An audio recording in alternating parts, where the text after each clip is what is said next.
Shield 14 years ago, and the house still looks the same as the first day. Rhino Shield really worked with me to help me get just the right nice soft yellow, and it's 14 years later and it's the same color. The main reason Terry called Rhino Shield is because Rhino Shield is backed by a 25-year warranty. It just sounded wonderful that we could have the house coated with Rhino Shield and not have to worry about it again for 25 years. Take it from Terry. Give Rhino Shield a call at 844-31-RHINO. Call now and receive 15% off the regular price, or go to rhinoshieldco.com. There have been neighbors that have come by and said, "Did you just have your house painted?" Because they wanted to know who the contractor was. And I said, "No, it's actually Rhino Shield." For your 15% off, call now, 844-31-RHINO, or go to rhinoshieldco.com. Is your financial advisor managing your risk or just a spreadsheet? Hi, I'm Jeff Jr., founder of Trajan Wealth. Many financial advisors rely on target date funds, which are one-size-fits-all portfolios that don't know your name, your family, or your goals. And that passive management can leave you dangerously exposed. At Trajan, we look at the whole picture, not just the stocks everyone else buys, but the private market opportunities most advisors ignore. And as fiduciaries, we build a strategy around you, coordinating your investments, tax strategy, and estate into one cohesive plan.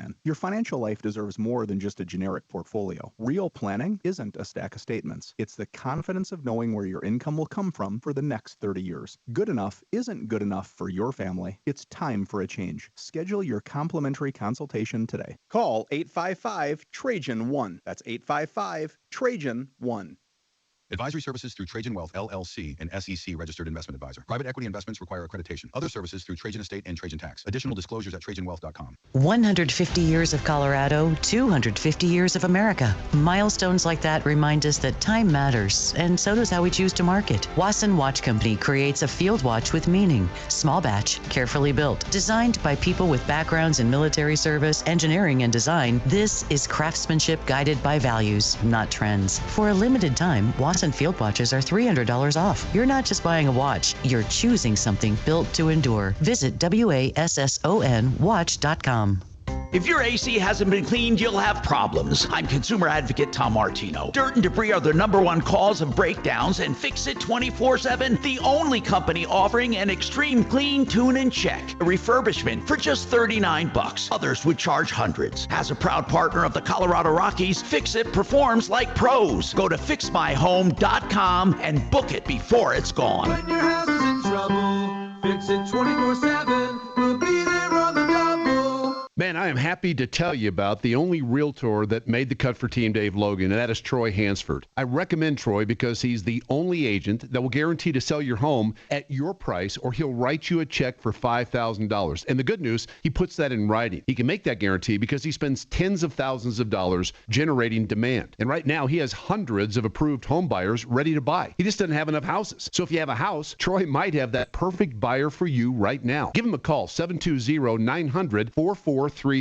Let me give you a story. Just last week, Troy listed a house that was on the market for almost a month. You know what? Troy sold it for full price in less than a week. And if for any reason you need to sell right away, Troy will buy your house for all cash, and he can close in as little as 7 days. Call Troy and get your home sold for the most money. 720-900-4433. Again, that's 720-900-4433. Troy Hansford with RE/MAX Professionals, a Colorado licensed broker. Some restrictions apply. Heads up for the possibility of severe weather this afternoon. We're going to be in the mid-80s with partly cloudy skies. Then storms fire up this afternoon that could have large hail, gusty winds, and even isolated tornadoes. I'm Fox 31 Pinpoint Weather Team meteorologist Kylie Burse. This report is sponsored by Colorado Department of Transportation. Seatbelts save lives. 3 out of 5 rollover deaths weren't buckled up. Nobody is above the laws of physics. Buckle up and shift into safe. A message from CDOT. KRFX HD2 Denver. KHOW Denver. This is 630 KHOW, Denver's talk station, an iHeartRadio station. Guaranteed human. ABC News, I'm Brian Clark. Target is recalling certain baby wipes because of potentially deadly bacteria. ABC's Sherry Preston has details. Testing of Up and Up fragrance-free and cucumber-scented baby wipes uncovered the presence of 2 types of bacteria. In adults, the bacteria can cause infections that can lead to skin and eye irritations. However, in infants and small children whose immune systems aren't fully developed, the bacteria can enter the bloodstream, possibly causing sepsis or pneumonia. Iran and Israel each say they're halting fire at the other. The two sides had exchanged fire over the weekend, even after President Trump told them not to. It's the first time this has happened since the U.S. ceasefire in April. Tonight, the president's set to attend Game 3 of the NBA Finals at New York's Madison Square Garden. That's created a major security operation at the arena. The Department of Agriculture says 2 more cases of New World screwworm have been found in Texas, where experts are worried about the potential risks to the nation's beef supply. This is ABC News. Pope Leo continued his trip to Spain, addressing the country's parliament, becoming the first pope to ever do so. In his remarks, he called for respect for migrants' rights and international law. The World Cup kicks off this week, and hotel bookings are lagging in at least one host city. So far, the Atlanta Convention and Visitors Bureau says 226,000 hotel nights are either booked or blocked for the weeks during the games, but that's compared with 320,000 during the same period last year. Georgia Hotel and Lodging Association President Chris Hardman acknowledges it is not at the 8 Super Bowl equivalent expectation that was set last year. The Atlanta Convention and Visitors Bureau expects the demand will increase as fans learn more about the countries playing in the later tournaments. Jonathan O'Brien, ABC News, Atlanta. Schools closed today in a Japanese city of 500,000 people because of a bear sighting. They become an increasing problem. Last week, 4 people were hurt by a bear in Fukushima. I'm Brian Clark, ABC News. Hey, sis. Missed you this morning. Kim told me you weren't feeling well, so I'm just doing a self-care check. Oh, thank you, friend. How you doing? Girl, listen, my energy was so low because I didn't eat breakfast when I got up, so I had to miss virtual yoga with y'all. Trust me, I understand. But I'm doing much better now that I've eaten, so I'm back on track. Great. In that case, let's get some steps in tonight. I'll come over and we can walk around the lake. Sounds good. Appreciate you being in my business, too. Now, let me get in yours. Did you check your blood pressure today? I did that and my squats, okay? Okay. High blood pressure is not going to be my friend if I can help it. See you at 6? Let's get it. See you then. Now more than ever, it's important that we protect our heart.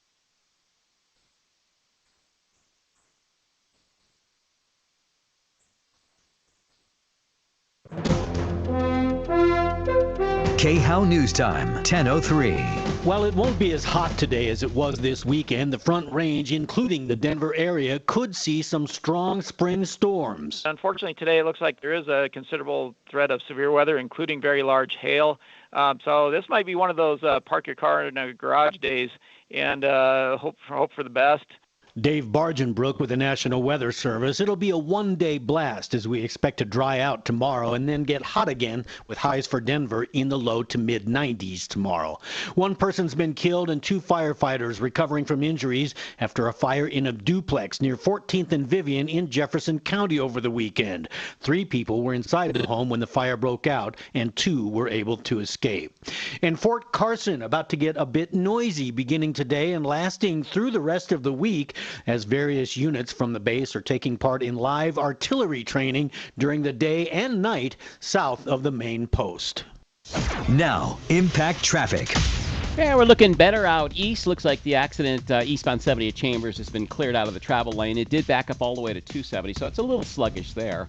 It looks like 270, maybe a little bit of traffic coming out of Commerce City. I-70 west from Colorado to Brighton, a little slow, and I-25 south coming in and out of downtown. In fact, coming up out of the Tech Center from around Bellevue, pushing up towards Colorado, a little heavy also. With traffic, I'm Jonathan Steele. This report is sponsored by Taking a Walk Podcast. I'm Buzz Knight, the host of the Taking a Walk Podcast, and join me for an upcoming episode with Ziggy Marley.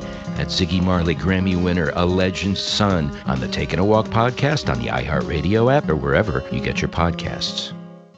Keep listening for the next chance to win your way to our iHeartRadio Music Festival presented by Capital One. This September, coming back to Las Vegas, streaming live on Disney Plus and Hulu. Tickets go on sale Friday, June 12th at 2 p.m. Eastern, 11 a.m. Pacific through AXS.com. But starting Wednesday at 1 p.m. Eastern. Capital One cardholders get first access to tickets and other exclusive offers for 48 hours only or while pre-sale tickets last. Visit iHeartRadio.com/Capital One for more pre-sale details. What's in your wallet? For plumbing, heating, cooling, electric, and drains, think Plumbline Services with quality brands like Carrier. I'm consumer advocate Tom Martino. I use Plumbline in my home. Service professionals, 25 years strong. On a mission of excellence, character, and ethics. Castle Rock to Fort Collins since 1998. Plumbline and Carrier. Turn to the experts. No phone call, no hassles. PlumlineServices.com. Service at home, service at heart, Plumbline Services.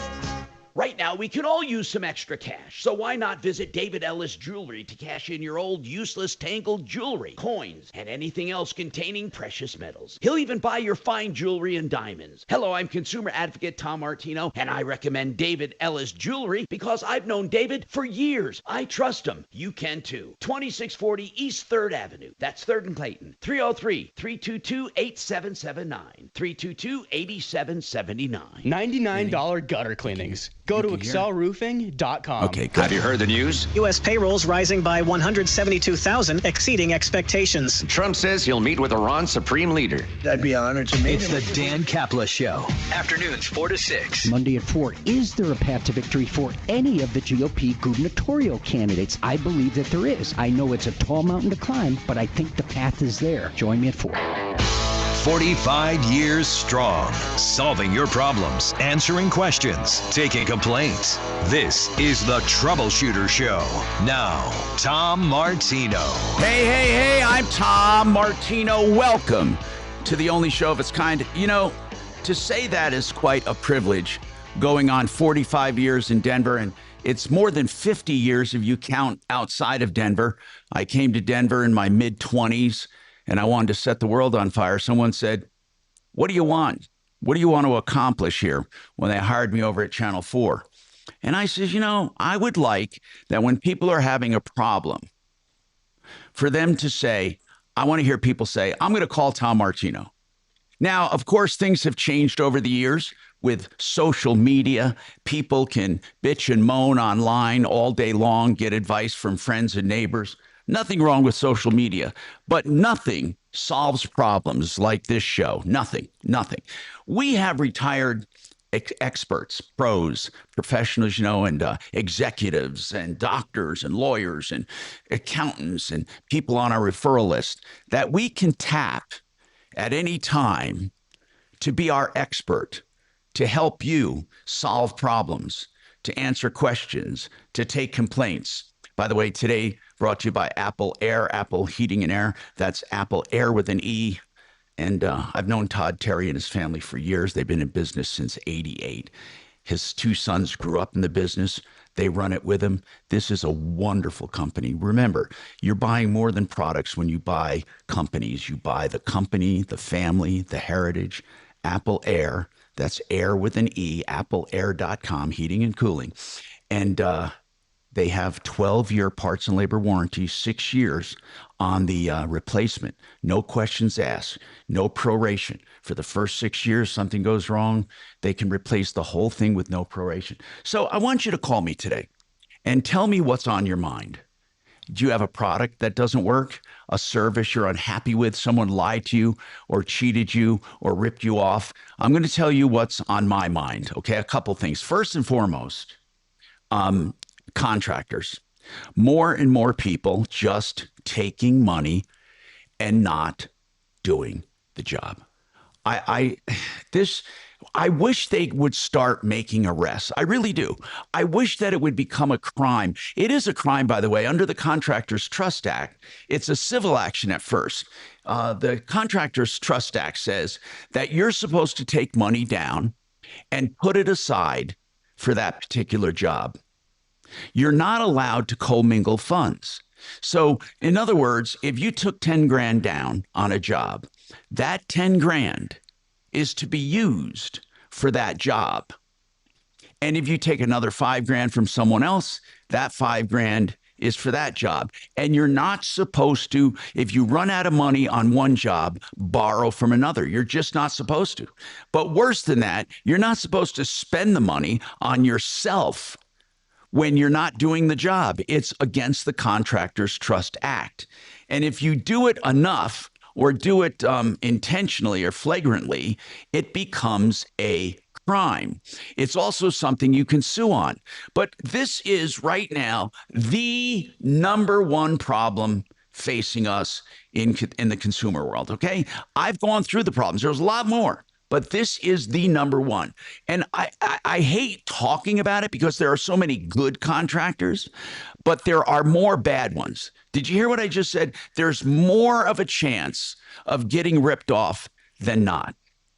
Especially, Tom, when these people give half the money up front, and then they just never come back to finish the job. And you're right, they're supposed to put it in an escrow like an attorney, and they spend it on the next job. Deputy Bo, I couldn't have said it better. That how many problems have you checked on where people have paid for, you go out and look at a lot of our HVAC jobs. How many times have you gone out and checked on jobs and you can't believe it. You can't believe it. And it was already paid for. Right. And in the 2 years I've been here, I've only had one contractor caller actually get the right attorney general to take criminal charges. I think it was here's the thing. But out of all of them, there was only one. We don't have good consumer enforcement here. Juan, let's talk to you. Welcome to the show. I'm Tom Martino. Juan, what's going on in your life? Yeah, hey, Tom. So I actually grew up in Colorado, which was how I knew of you. And you were the only person I could think to call because I've been unraveling a situation that has been affecting the entire Medicaid system in the state of Nevada. Wow. It's kind of a doozy. Would you like me to kind of break it down real quick? Absolutely. Now, why do you live in Nevada?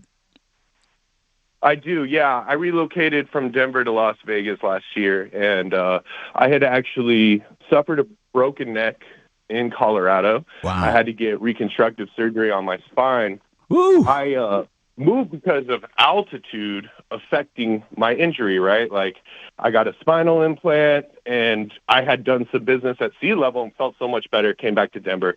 Long story short, I was able to travel a bit, and it was very clear that I need to move down in elevation. I found an opportunity in Las Vegas, and I pursued it. All right. So now tell your story, and let's unravel what you call a scam. Go ahead. Okay, yeah. So essentially it started with me becoming a Medicaid patient and following up on my care. I deal with chronic pain. I can't lift more than 10 pounds, so I'm going down the disability route. I get to Las Vegas. I get on Medicaid, pretty smooth getting on. My doctor, picks me up and says, hey, we can't take your state information from Colorado. We need you to retake your MRIs, your CAT scans. All right. And we need you to get a nerve conduction study. Okay. Which is a very painful process. Your listeners who's had one, they already know I've had a nerve conduction study, and you're right, it can be painful. They do the electric shocks and stuff to trace your nerves. So Juan, so they did all of the diagnostic work. Then what? Okay, so essentially, they didn't do the diagnostic work. I was lined up, and it just happened to be for January 2nd, 3rd, and 4th, I had 3 very important meetings. With Medicaid, it can take 3-4 months to get these appointments. Well, I made sure I had a week where I could focus, knock it out. Everything just happened to be January 2nd, 3rd, and 4th. Okay. Well, in November, there was a letter that had gone out saying, hey, we're going to be adding a new provider named CareSource, and that if you don't want to be switched to CareSource, or you want to say you can switch to the new one, you can stay with the one you had. I elected to stay with Anthem Blue Cross Blue Shield, turn back in my paperwork. Well, January 2nd comes around. Okay, I go to this appointment I've been waiting 3 months for, and they say, hey, your insurance didn't pay for it. It's been denied. And the one that you have tomorrow, I call on it, that's been denied. And the 4th, they're like, hey, your payment didn't come through. So I go right to HSS, which is the people who give you Medicaid and food stamps. Right. And they're the Department of Human Services. So are you basically, Juan, are you basically calling about claims that were denied? Essentially, you would think that's where it started. what happened was when I went to HSS, they just said, hey, no, your insurance is still good. That's all we can tell you. I was calm, but I was escorted out by a guard, which I thought was kind of odd. What's going on? I mean, wait. We can't just. Hey, Mark, I didn't know you were there. Mark, I'm sorry. I didn't know you were there. Welcome. No, you're good. But listen to what he just said. He got escorted out. That doesn't. People don't get escorted out generally for no reason. That's what I was going to say. Like, how did that turn in? How did that turn into a conflict? It wasn't a conflict. I was really calm. I had waited 4 hours. The office was busy. I sat down. The lady was really had strong boundaries. We'll put it that way. And I was calm. I'm. But how'd you get escorted out? Like, what led to you getting escorted out, Juan? Okay, so this is what happened. I said, well, where's my coverage? I have Anthem Blue Cross Blue Shield. She just said, all I can tell you is that your claim is valid, and that's all I can say. Have a nice day. And before I could say anything back or react, there was already a guy behind me, and she was signaling, hey, and he was like, time to go. And he politely just walked me out. There was no confrontation at all, but I thought it was really odd. And I noticed that there were a lot of the security people in the office, and everybody was really on edge that day. Like, even when I came in the office, I walked in the same time as the person before me, and they yelled at me and said, "You have to wait." Like, everybody was on edge. All right, Juan, let's get to the heart of the matter. Your claims were denied. Why? Yeah. They said they were left pending. And what happened was I was dropped by Blue Cross Blue Shield, and I was picked up by CareSource. But CareSource was never told that my claims even existed. So instead of Blue Cross Blue Shield, who I thought I was with because I elected to stay with them, I was forced by the state off of my care in favor of being on their new CareSource. Whatever, but it's all under the umbrella of Medicaid. So I don't want to. And just for the purposes of this call, Juan, I want you to play ball with me here. For the purposes of this call, I want to keep things. I don't want to get into every little tiny detail. So far, what we have is you're having problems with your Medicaid case. What I need to know is, where does it stand right now? Are you getting the care that you have coming? So essentially, yes, I was able to get the appointments after I had talked to the people who were running the diagnostic companies, and they were all wondering what information I had because the entire state was just kind of didn't know. So you finally reversed the denial. Is that safe to say? I guess you could say that I got put back on Blue Cross Blue Shield a month later, even though I had requested to not go back to them and just stay with CareSource. Where's the systemic fraud? Yeah, I don't understand where we're going with the story because I don't care about the actual provider. I want to know what's going on with your case. Okay. So with my case, essentially what happened was I was put back on Blue Cross Blue Shield. Everything kept going, but I had kept asking questions about, hey, what happened? What happened January 1st? Because this didn't just happen to me. I was told this happened to a third of the people on Medicaid in the state of Nevada.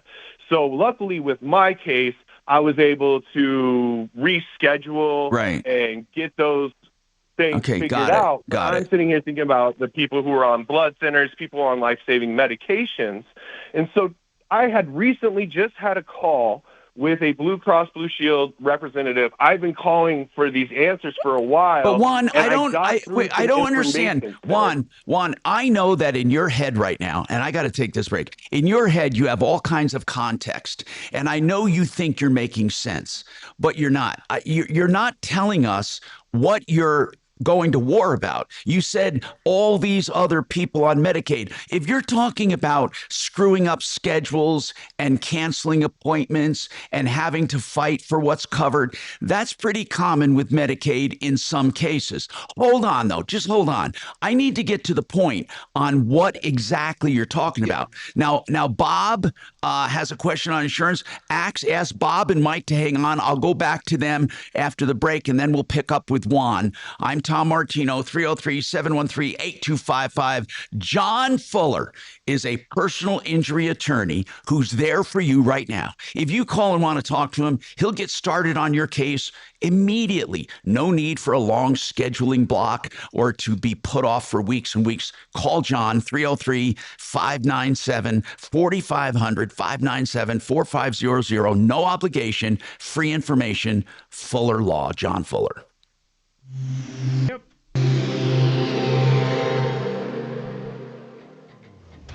Falcon Stadium. Okay, I'm going to go to these other guys and back to Juan. Tell Juan he's got to wait a little. No, we've told him that a caller is love and that we don't want to lose them. Military tributes, flyovers, parachute landings, and a spectacular drone finale. Enjoy a live concert with Grammy Award winner Tim McGraw and multi-platinum artist Chris Jansen. Tickets on sale now at PBR.com. You know, when it comes to auto repair, what do you want? Well, you want knowledge and experience, and you want honesty, and you want value. Hey, longevity isn't bad, right? And a friendly atmosphere. You get all of this with SheridanAutotech.com. They do pre-buy inspections, too, on used cars. I take my car to Sheridan instead of the dealer, and it's a new car. But you know what? I get better service, and it's cheaper, and it's way better. SheridanAutotech.com on Colfax, west of Wadsworth, 303-455-7242. Electrical issues, too, 303-455-7242. I can't wait. You want me to give you a call back when our line's free up, or did you want to stay on hold? Yeah, I can give you a call back when our lines are free. This guy's not getting to the point, is he? The first one in line. No, I don't know what he wants, Tom. I know. Oh my God. Yeah, of course. What's a good number?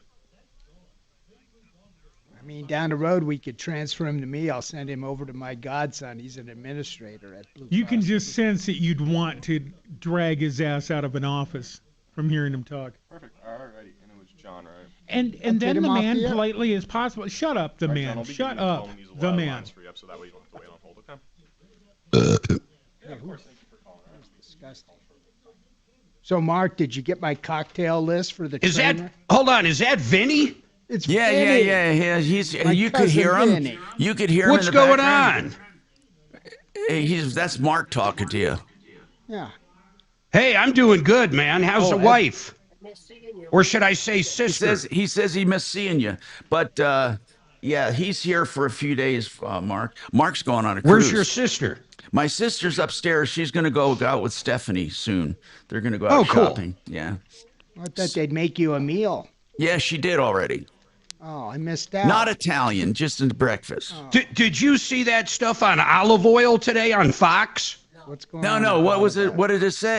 Listen, this is crazy. They're saying a lot of olive oil, there's something in olive oil, can create pancreatic cancer. I swear to God. What? I swear to God. Mark, I saw that too. Okay, I need to look at that.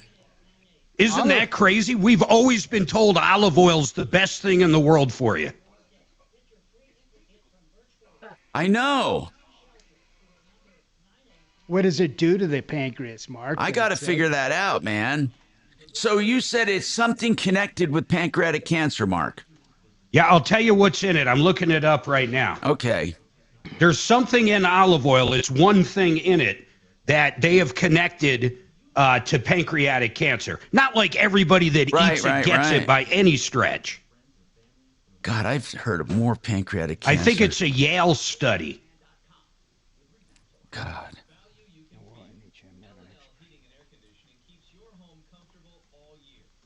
You know, maybe if you're prone genetically or something. I'm looking at trigger it. Yale School of Medicine indicates that oleic, O-L-E-I-C acid, the primary fat found in olive oil, can accelerate pancreatic cancer growth in mice. Genetically predisposed to the disease. Wow. So I think it's saying if you're not... Did you find it? They concluded that this fat is different than any other fat. And they say, by the way, it's abundant in olive oil, but also avocados and peanuts. Jeez. And it promoted pancreatic tumor growth in mice. Wow. But it's saying only people predisposed. I wonder how they know. I don't understand these studies. I just, I'm not. Well, there's a gene that people have. I didn't have it, by the way, but there's a gene some people have for for pancreatic cancer. Well, then, according to this, you wouldn't be affected by it, right? I don't know, actually. I don't know. Yeah, I know. Now, omega-3 is a protection, they say, is still good, but oleic, whatever they call it, oleic. Yeah, it's oleic. And it says, I never heard of it before. And it says that primarily it's an animal study, not human, of course. And it says for years, people have thought that olive oil consumption actually lowers cancer risk and cardiovascular risk. And and Mediterranean diets promoted it. Are you going to sue Popeye for olive oil giving you cancer? Yeah. Stuff. Hi, Tom Martino here. Welcome to the show. 303-713-TALK, 713-8255. Man, we got a lot happening here today. And Renew Home Innovations can do an Italian porcelain shower for you in 2 or 3 days. Custom made. And you get on the schedule, they come do it in 2 or 3 days, and then you have 1 year to pay with no interest and no payments, and it's the most beautiful shower, and it's the best price around. Italian porcelain, 303-904-2000, renewhomeinnovations.com. So I want to go to Bob real quick, and then Mike, and then I'm going to go back to Juan, but I want to take some quicker questions here, and then I want to get more detailed with Juan. Bob, your turn. What's going on with you, Bob? Welcome.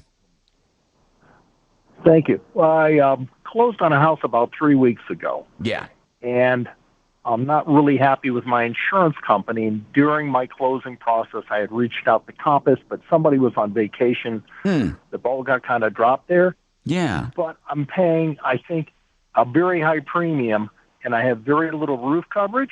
And I don't mind taking the high deductible on the roof. I don't have a problem with that if we get a big hailstorm. But I'm trying to find a better premium. Okay. So I was just wondering if Compass, Bob, you knew Compass should be.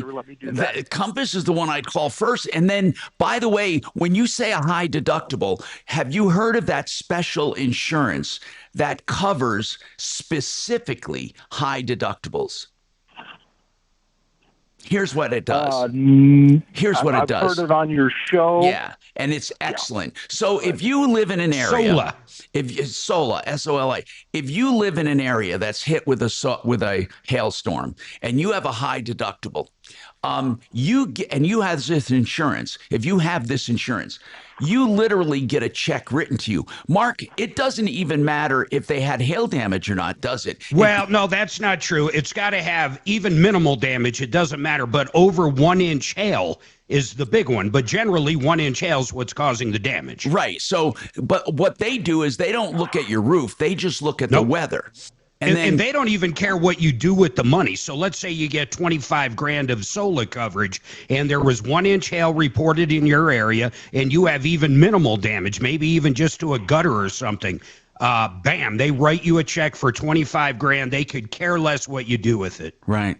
And so it's meant to cover high deductibles. But what is your premium, by the way, and how much is your house? How much did you pay for your house? I paid $527 for the house. I've got it insured for about $345, which is a little low. The deductible is 2% wind and hail on the roof, so my out-of-pocket on the roof is $76.50, right around there. $76.50. What do you mean $76.50? 76. The deductible is $7,650. That's a small deductible nowadays. Wow. Nowadays, that's not even considered. I can put a new roof on Tom for about 10. Oh, so it's a pretty small house then. Yeah, no, it's a small house. Okay, gotcha. Well, listen, Bob, are you telling me that Compass Insurance didn't call you back when you called for an insurance checkup? they got back to me, but it was a couple days later. In the meantime, I had to make a decision, so I didn't have a chance to really but you can switch without and they penalty. Apologized. It was fine. Something just happened. You can switch without a penalty. Did they do an insurance checkup for you? Not at that point. Should I just call them back and have them, Yes. have them look at it now? Absolutely. And then look at that solar coverage as well. Again, that's not going to be that expensive for you because your deductible's not that bad. But I would call Compass. And by the way, for those listening, 303-996-9000. And I would ask for the insurance checkup. And let us know. Please let us know what happens because they're usually pretty good at helping people get through this. So thanks for calling. Let us know, though. And then again, people, remember, the coverage we're talking about is for high deductible for wind and hail only. So it covers your deductible. That's all it covers for wind and hail. And usually today's policies are being written for hail and wind high deductibles. Some of them are a percentage of the home value. Some of them are a percentage of the damage. It depends on how they're written. Some you just get actual cash value for the roof. You don't get replacement cost, and you have to make up the difference. Mike, welcome to the show, Mike. What's going on with you? Welcome. Thank you very much. I appreciate this. This is a good topic. I heard everything you talked about. I'm getting ready to review my insurance policy, and the question I have for you and Mark is, I'm going to give Compass a call. I'm very familiar with the Solo. It's a wonderful. Good. It's a great way to go. Good. And the other thing, what I'm concerned about is what you have experienced in your show, you and Mark, as to the insurance companies that are good at working and paying, and the ones that want to fight you all the way, which I'm concerned about. Now I'm looking to do. They all fight you. Value. Every damn one of them fights you, except for the high end stuff. You're absolutely right. I was just about to say.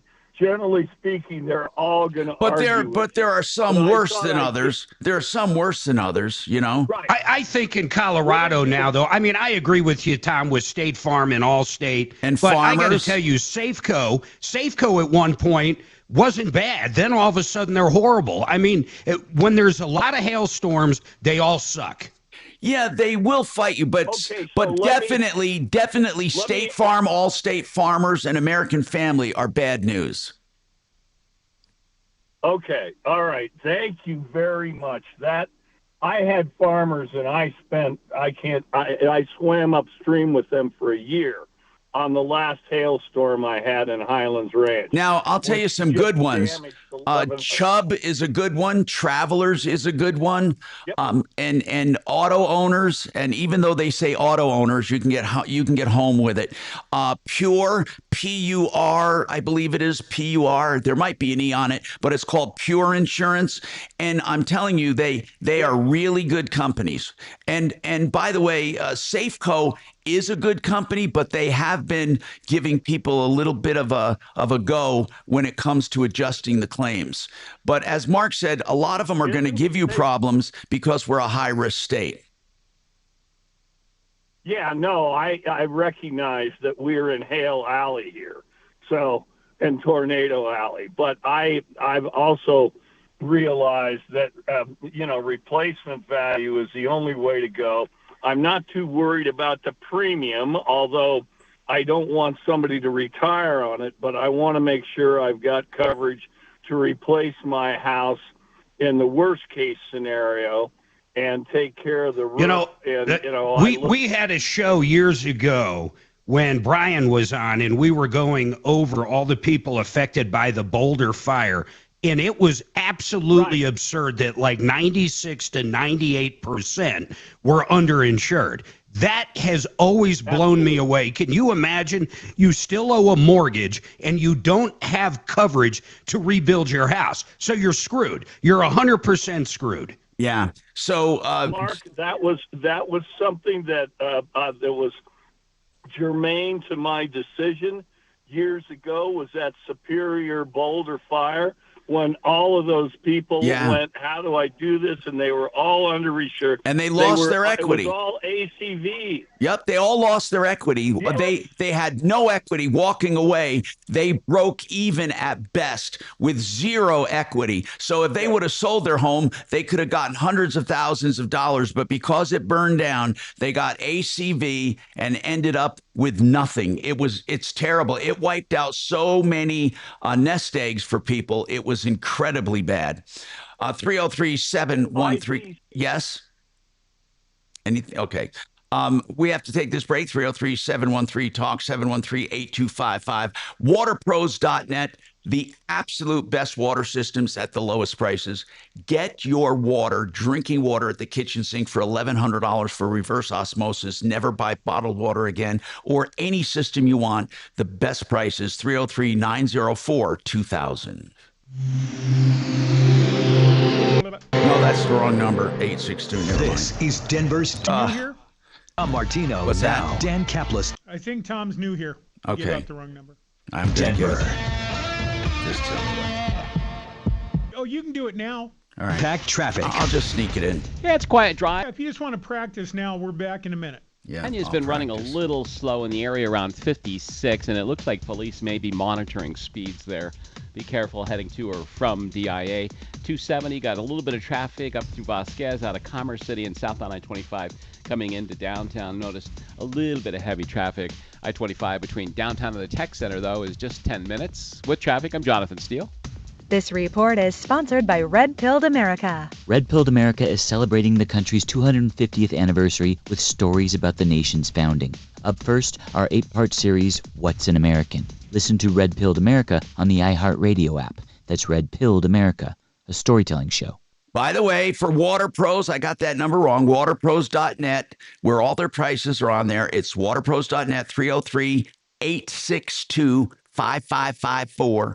862-5554. Now let's talk about another great company, and that's Excel Roofing. Excel as in excellent. You can get a price for your roof if you're wondering what it will cost, whether it's self-pay or insurance. If you want to know, they have a pricing tool on the front page of their website. You can find out the price of your roof in 2 minutes or less. Excel Roofing, where you don't pay a cent until you're content. They also have gutter cleanings, $99.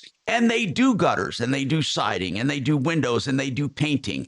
ExcelRoofing.com, the best company I know, where you don't pay a cent until you're content. Fabulous. We'll fix it in post. In post, I know. I remember that. Yep. That used to be the saying. Oh, we still do that. And except when it's live, there's no post. Uh-huh. Well, What? and Who? Tubbs. Who's on well, first? Even Steve Kelly a little bit. We'll fix it on the back end. Because Steve would, I don't have time to do this live right now. Let's move it till later. We'd end up, there were times the last 40 minutes of the show was him doing lives. Idiot. I've done that with in-house inventory, the last segment. It's great. And let me tell you about another guy. But see, I can tie it all together where it doesn't even sound like an advertisement. Well, right, yeah, because your inflection never changes. That's right. If the place is on fire or you've gotten a really good pizza somewhere, the inflection never changes. That's perfect. Right. It's in your face. It was the best slice of pepperoni, and by the way, we're all gonna die. It's the same. See, you got to create urgency. Uh-huh. Oh, my God, was that a good pizza? Oh, shit, we're all going to die. Right. Well, you asked that. That sounded like a question, but yeah. I love it. We're going to miss you, sort of. So you got to emphasize stuff a lot. Are you going to call in from... you going to raise your arms when you do... You calling in from the poop deck at some point? Yeah. Hell yeah, I'm going to call in from the hot tub, baby. Mm-hmm. Well, just make sure it's not one of them weird cruises where you end up getting semen on your poop deck, is it? And by the way, I meant like Navy men. Look at Dave H. giving us props for how well we do spots. Well, I learned from the best, so I give Peter credit Boyles? where credit is due. Who, Peter Boyles? God, yeah, no. mother. God, no. Actually, he sold a shitload of computers for me in the day, though. Yeah. Tom couldn't do spots back then. Oh, that's right. Conflict, whatever. Why? Oh.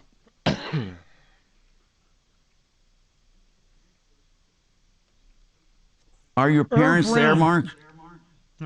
No, Suzanne picks him up at noon. Okay. Oh. Are you looking forward to it, Mark? Well, I am looking forward to it, man. Who wouldn't be, man?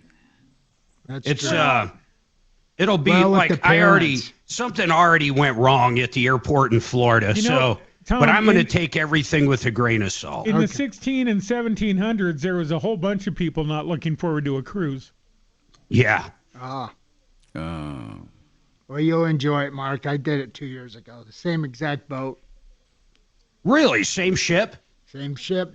I forget The name. Discovery. I think Or it the was Discoverer. we did the train ride. We did the Princess Lodge. I must have Cool. missed it. And sent you the cocktail list on the train. We're going to I'll be broadcasting out of there a couple days. I'll Yeah. probably just go live for a little bit. Cool. From the I mean, ship? I don't know anything about Oh, that. yeah. I wasn't taught in school. Did you check that Wait a out? Is minute. that possible? Really? For it.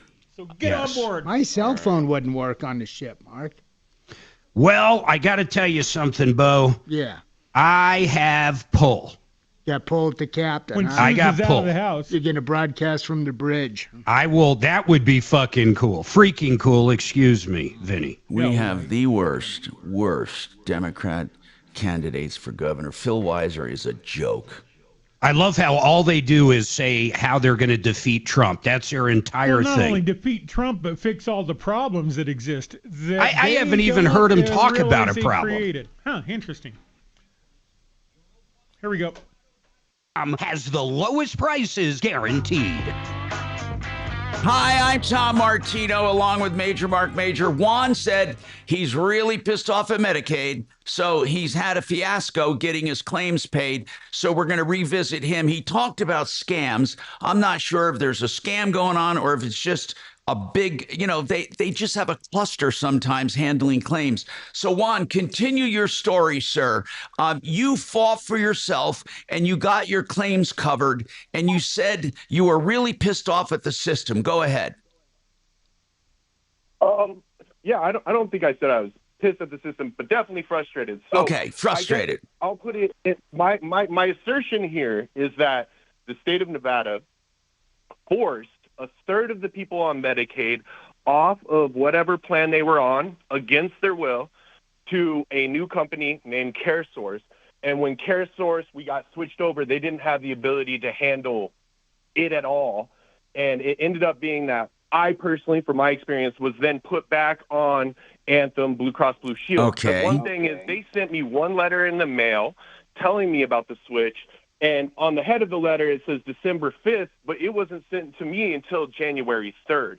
So they sent everybody a letter post January 1st and the fiasco happening, and then tried to cover it by saying, hey, we sent letters telling this to everybody, but we all got it after. Okay, Juan, So that but would none be of this, the I'm being red straight flag. with you, bro. I'm being straight with you, Juan. I'm not hearing major fraud here. I'm not. I mean, I understand your frustration, but what is the major fraud you're talking about? Well, the thing is, if it's discriminating against people who are seeking disability, that's a pure discrimination. How is it? Tell me how. Walk me through it. How is it discriminating against people looking for disability? Yeah. Help me understand it. So when you're on disability, you have to go to a number of different specialists, and you have to go through processes specifically that are very time-taking, right? Okay. The state of Nevada, essentially, by doing this, had thwarted those efforts. So someone in my position who was waiting 3 months for those now just lost those appointments, has to start over. You're assigned a new PCP. You call to get your PCP, and the company doesn't exist. The number that they gave us to call CareSource was like a honeypot. It was like, when you call something, it's like, you just won a new thing.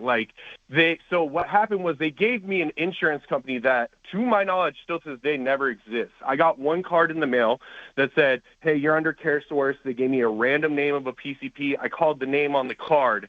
Nothing. Okay, so Juan, again, let me clarify. Yeah. You're saying that the state of Nevada is purposely perpetrating a fraud with an empty shell company that does not exist.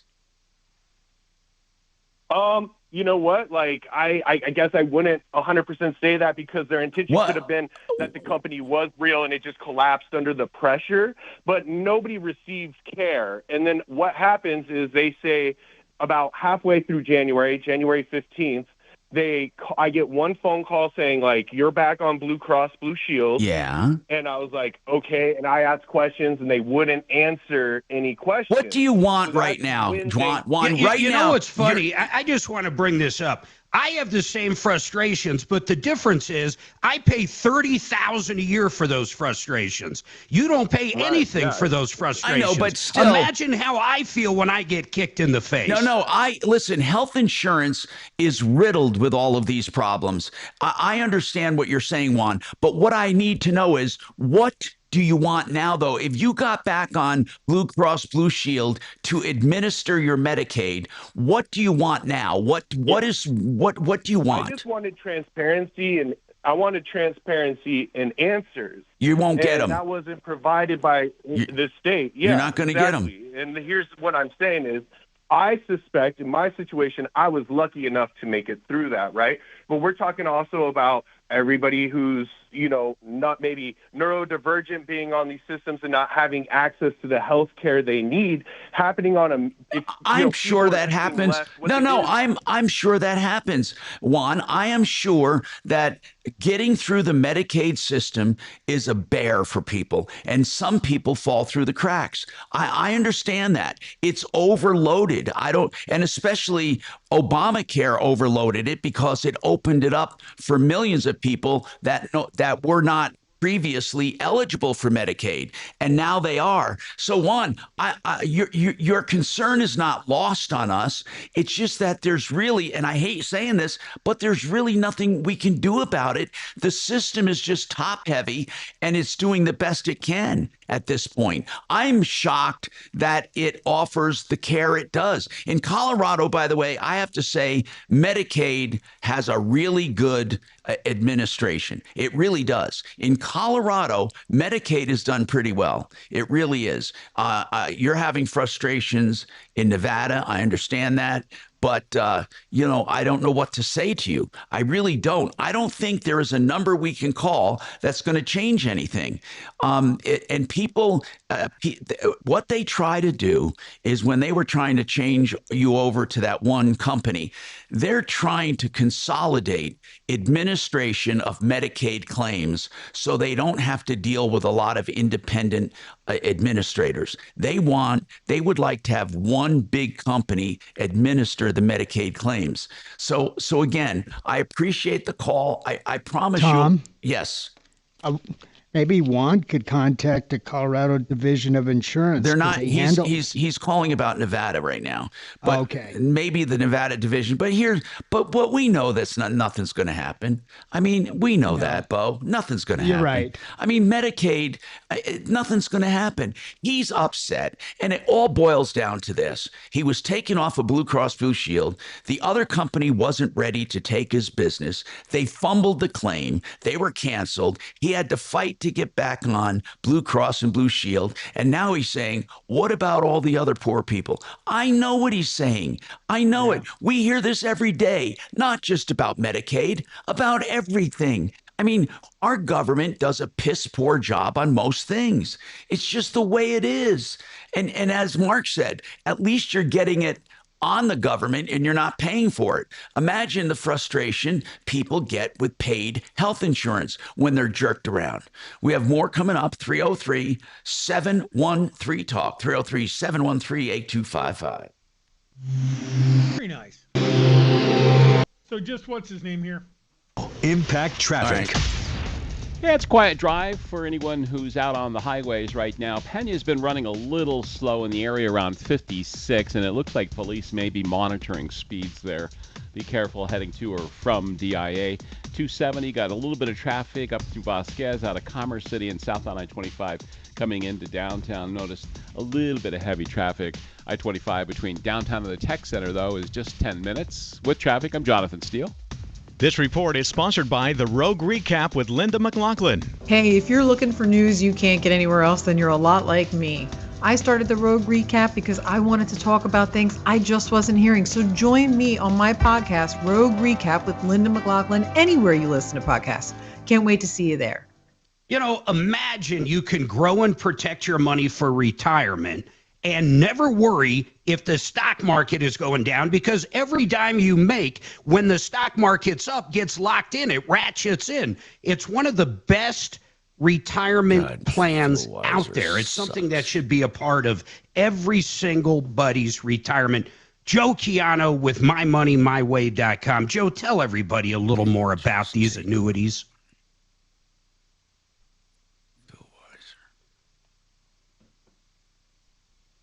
Am I missing Joe? I thought we had Joe up. Oh, my bad. I'm sorry. I thought we had Joe up. Folks, listen to this, though. If you're getting ready to... You're both new here, aren't you? ...out and talk to Joe Chiano, he can tell you about different annuity products that even have long-term care benefits. Imagine getting a check every single month till the day you die. I want you to check him out at MyMoneyMyWay.com. Thank you. No, thank you, Shannon. No, thank you. Next time I'll look and make sure it's a 30 or a 120. Thank all of you. Like I say, I suck at my job too, so I'll never fault you guys for being awful. Well, but we fault you constantly. I fault you, you piece of crap, you. Uh-huh. It's kind of amazing. Anytime there is a problem over the air, it all traces back to Shannon. Yeah. Uh-huh. Well, yeah. I am the puppet master. Hey, are we done with this guy? Oh, that's a new one. That other guy. Oh, Juan is gone? Okay, because Juan is the loneliest caller that we've ever had. Yeah, this guy's a new one. It's a tax question. Very boring. Oh, okay. What exactly has Colorado Attorney General Phil Weiser done for the consumer? Oh, no, it's not. That's not that party's job. Oh, my God, that's not that party's job. As a matter of fact, solutions are not the answer. Problems are the answer. Problems get people paid. Solutions do not.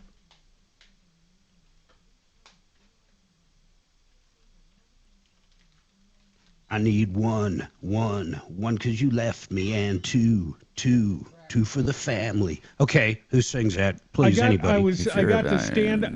I got to be on stage with them while they sang that. The Femmes at Riot Fest a few years ago. I had I was working backstage, and I was like, oh my God, and I got up on stage just off to the side and got to watch that show. On stage. So happy. Career highlight.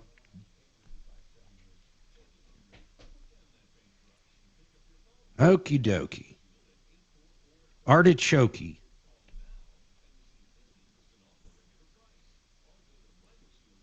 I'd like to see them before they croak, or before I croak. Or while you croak. Or while I croak. Uh-huh. Good feelings, won't you stay with me just a little longer? So, Tom, what are you going to do while Mark and Susan are trapped on that island with a volleyball? Well, I'm going to name it Tom. Yeah. Instead of Wilson. Would you? Would you make a bloody volleyball and call it Tom? Bill Weiser. What a fucking idiot. But he's better than Bennett. Ooh, Where's Bob well, at? At least Bennett doesn't do anything unless it's going to make him money. Bob has a conference call he had at 10. He'll be off soon.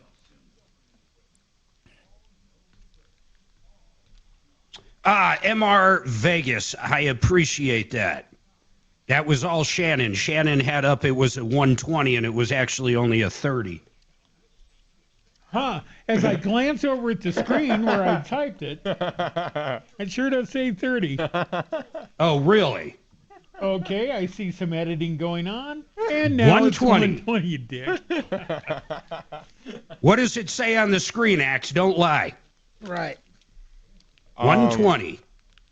Yeah. Yeah, it does. Yeah. Yeah, no, it says 120 now. Thank you. So, MR, I am used to having to recover. Uh-huh.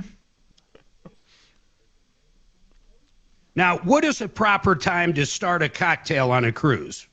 Boarding. Yeah, I was about to As soon as you get on board. As soon as you walk up the ramp. Exactly. Okay. Well, good luck defeating whatever. They'll have them ready for you. When I went on it, they had 'em Suzanne's brother bought on a Carnival cruise trip the alcohol package. There you go. That's 15. Listen now. Hey, Tom Martino here. Welcome to the show, 303-713-8255. John's got a question about taxes. By the way, whatever you want to talk about, just call us at 303-MARTINO, 303-627-8466. John, what's going on? Hey, good morning, Tom. So it's a little bit more than taxes. It also has to do with like common law marriage or something. Okay. So I've been together with this lady for 6 years, and we're engaged for 3. And then we've always filed our taxes separately. Well, 2 years ago, I went to do my taxes, and the tax lady told me, if you do your taxes together, you'll get more money. So my fiance was retired and didn't need to file because she wasn't getting enough money, and same with last year and even now. But we've never held ourselves out as being married or anything. Well, she moved on a couple weeks ago, so now I need to know, do I need to get an attorney? Are we considered married or Well, or you know, anything? here's the thing about common law, okay? If you never held yourself out to be married, then you were not married, okay? But if you file jointly, okay, you have to undo that. You'd have to say, I did that in error, or you're going to have to do the other thing, which says I was married. So it's going to be one way or the other. You can't have it both ways. So when did you file jointly? Last year for 25, and then the year before for 24. Okay, well, you're setting a precedent here. So you did file as a spouse and together, and you need to amend 24 and 25. Is she willing to do that? You know, I don't know. She left, and she won't return any of my calls or texts. She said it's over. You can amend it on your own, but here's the thing. It's not going to matter, really, unless someone challenges it. Let me explain about common law marriage. It's a marriage, okay? But you have to hold yourself out to be married. But here's the point. It doesn't matter if it doesn't matter. In other words, unless someone is going to challenge your status, you can simply say you are not married. However, if she wants something that has accumulated value during your relationship, or she wants joint property, she can assert that you were married. And part of the evidence would be the 2 tax returns. Do you think she wants to be perceived as married?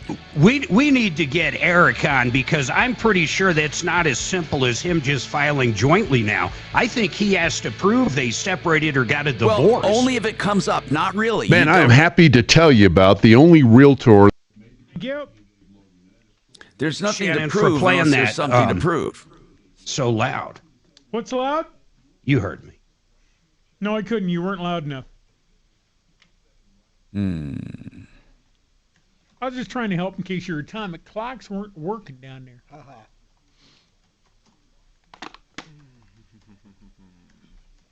Too bad you can't be live from the ship. It was about 1,000 years ago. He said man. he can be. Oh, yeah.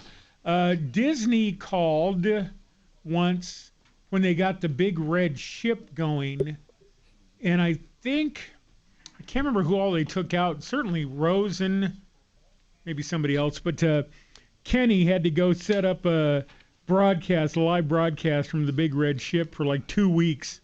They went out and they were live every day just to test it. Disney said, hey, can you please come test and make sure we can do a live broadcast from a moving ship?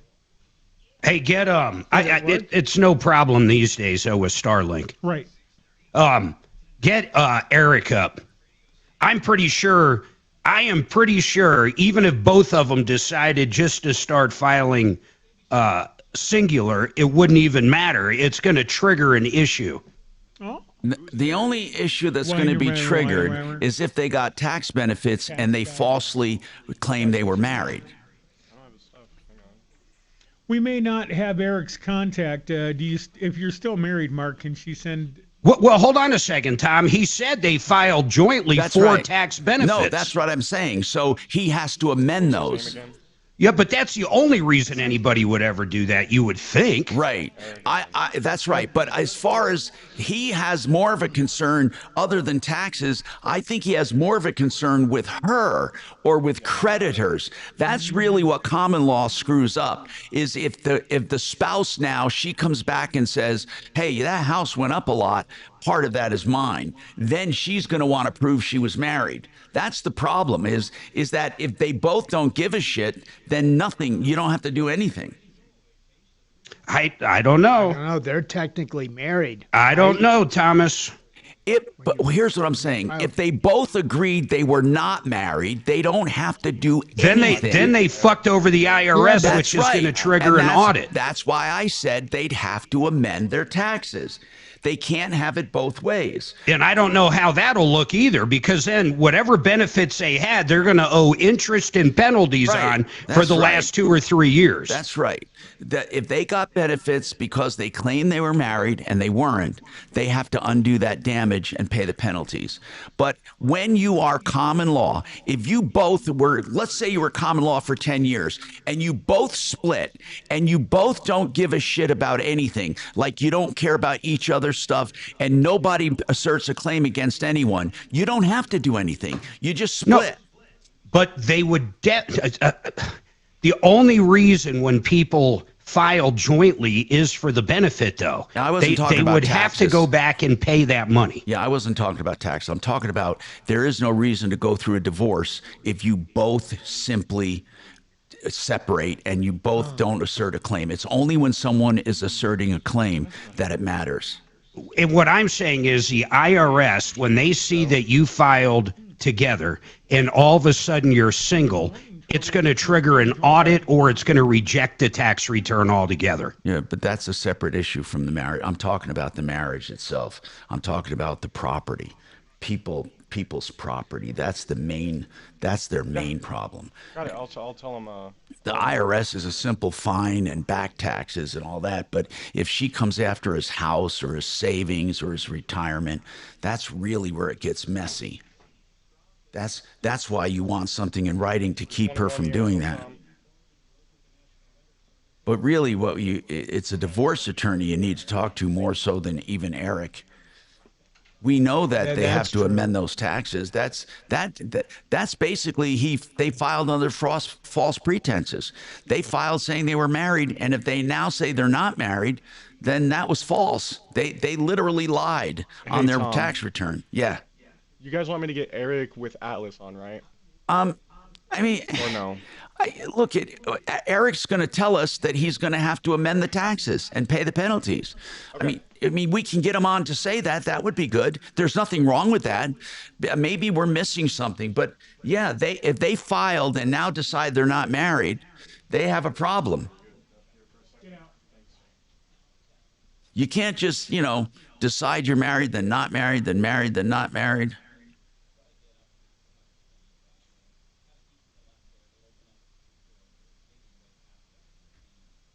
But there's two distinct issues. One is the taxes and one is the marital status. and a divorce attorney would be better for the marital status. I agree with that, but I think his only question is the taxes, though, isn't it? Yeah, I don't know, actually. I actually, he said, what do I do? I don't know what he was talking about. I think he was talking about everything.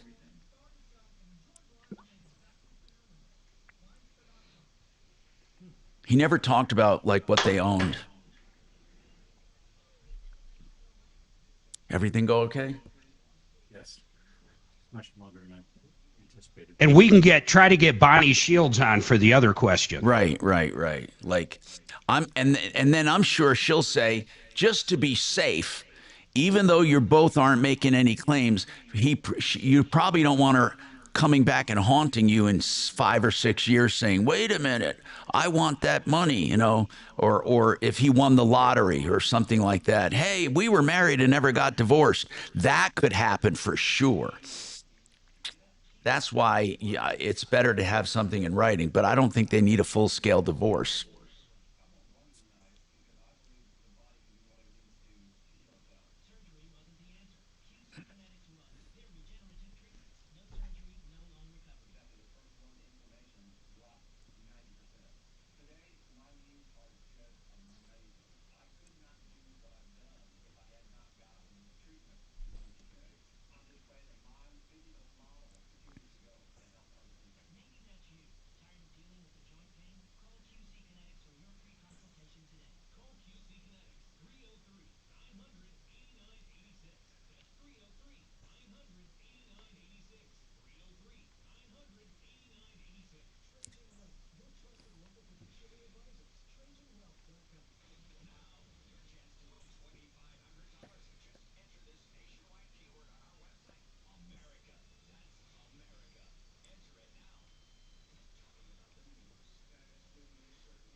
"45 years strong, solving your problems, answering questions, taking complaints.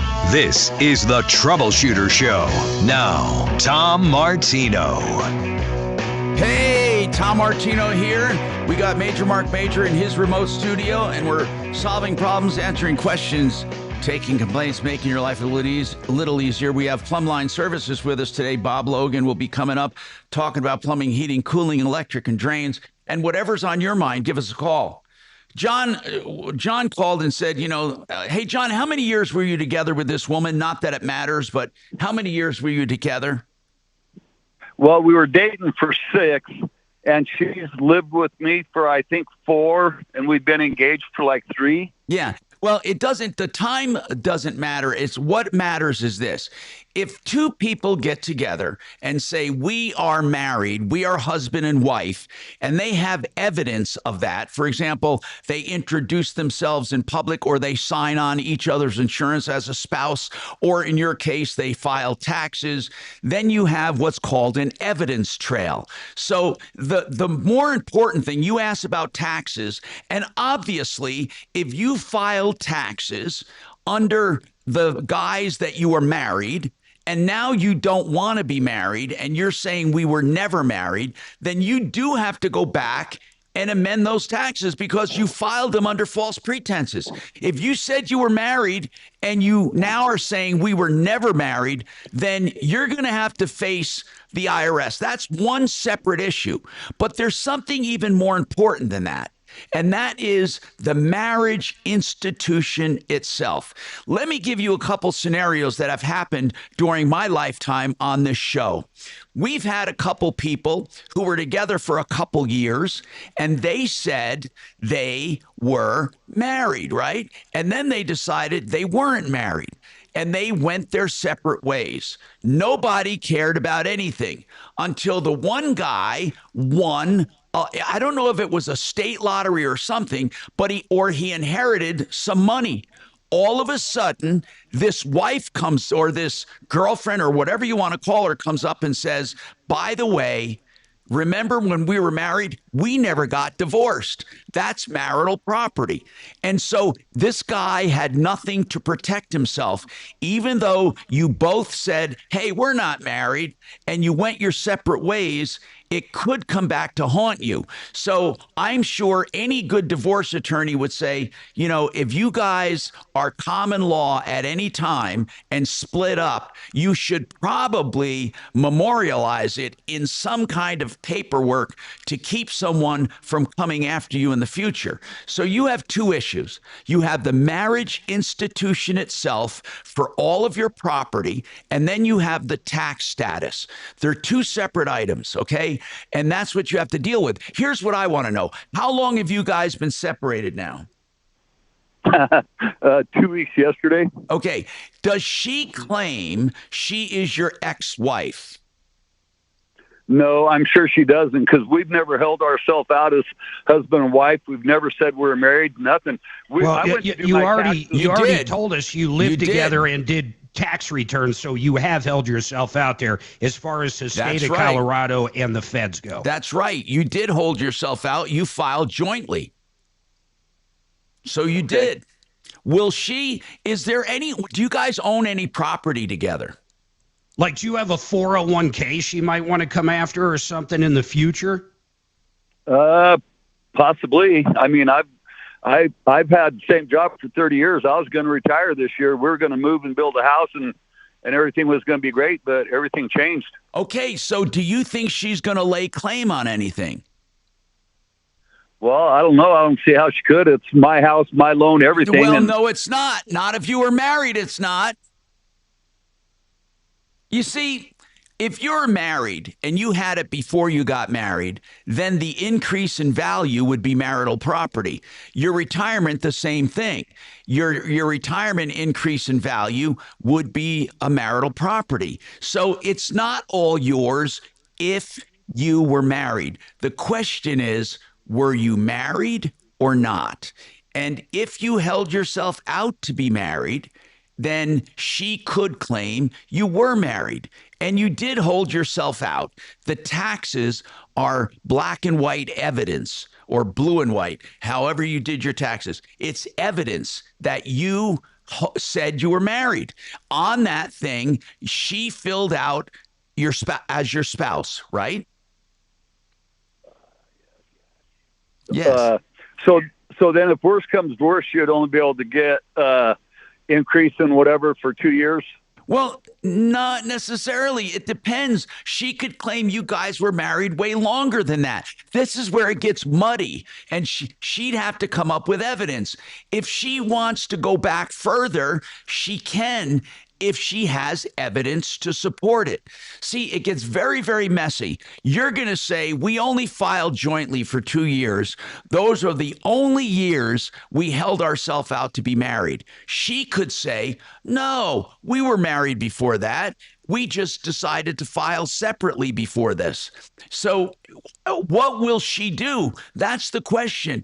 Does she know? See, if she gets an idea that there's money to be had, then you could have a problem. You could have a problem. Do you think she is going to want some kind of money or settlement? I don't know. She won't talk to me. Oh, man. So, by the way, did you see this? Good. I'm just curious. Did you see this coming? I'm just curious more than it, because usually you see things coming like this, right? Actually, no, I didn't.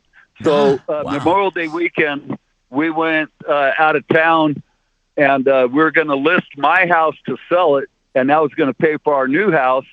And the day before, 2 days before we were going to list my house, she left. And does she have a house?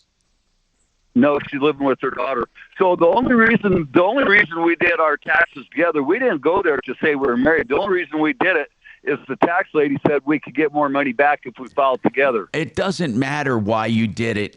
It's you did it as a married couple. Okay. Okay. So you guys might need to see a mediator, or you might need to see a divorce attorney. But here's the problem. As soon as you open up that can of worms, she might say, wow, I didn't realize I could get half his retirement. I didn't realize I could get half of that house. You know, and you definitely cannot just file single on your taxes for last year. You simply can't do it. You can't just go back like nothing ever happened. It's going to trigger all kinds of things. Yeah, and even if it doesn't, you're going to have a problem with your house and all your other stuff. Do you have money in the bank? No. How much equity do you have in your house? About 400. And how long were you guys together? And I don't care about the engagement. I don't care. Like, how long were you actually together? Like 4 years, 5 years? 6 years. 6 years. Okay. And did you own the house prior to that 6 years? Yes. Okay. So what she could theoretically do is go back 5 or 6 years and say, this is what the house was worth then. This is what it's worth now. I deserve half of that. And you're going to have a hell of a time refuting it. I mean, it's, unless you have people who say, oh, no, they were never married, or she agrees to it. But it's going to be all fact-based, evidence-based. Now, for 2 years, she will have no problem because you filed your taxes. So she's going to claim we were, even if nothing else, if she claims only those 2 years, your house hasn't gone up in value for those 2 years. And if so, she's entitled to part of it. She probably doesn't even know that she's entitled to things right now. When the dust settles, she's going to come around and she's going to start looking for her share. And this is a problem that's not just going to go away. You got to address it. And unfortunately, as soon as you address it, as soon as you hire someone, that's going to tell her to hire someone. And that someone is going to tell her, wait, lady, you got a lot of money coming. John, I'd like to know why she decided to leave after 2 days of you listing the house. Yeah, well, that was weird. Yeah, I would like. It is weird. I would like to know that too. But the only thing that makes any kind of sense is we're going to buy some land in a different state, in Wyoming, an hour away from here. And about a week or two before we were going to sell my house, she said that she was kind of getting scared. And I think scared of you or scared of the land purchase? I'm sorry? She's scared of you or scared of this land purchase? No, I think she was scared of being away from her kids. So I've never once threatened her. I've never laid a hand to her. I mean, I'm not perfect, but I've never laid a hand to her, never, nothing. I tried to do the best I could. Buy her, how women are with jewelry. I bought her jewelry all the time, and I paid for everything the whole time we were together. Everything. Yeah. Sounds like you're a good Well, husband. what do you think happened? I want to go back to Bo's question. I'm just curious if you had to guess, what do you think she would say? She was afraid of the change. Yeah, afraid of the change and being an hour away from her kids. She's got a granddaughter that's a year and a half old, and she babysits her and really got close to her, and I think she just didn't want to be away from her. Well, why couldn't she have said, hey, John, I love you, but let's not move? That's a good point. I wish I had an answer for that myself. Let's get her on the line. Yeah. Did you ever talk to her or try to talk to her about it? And she won't return my calls or my texts.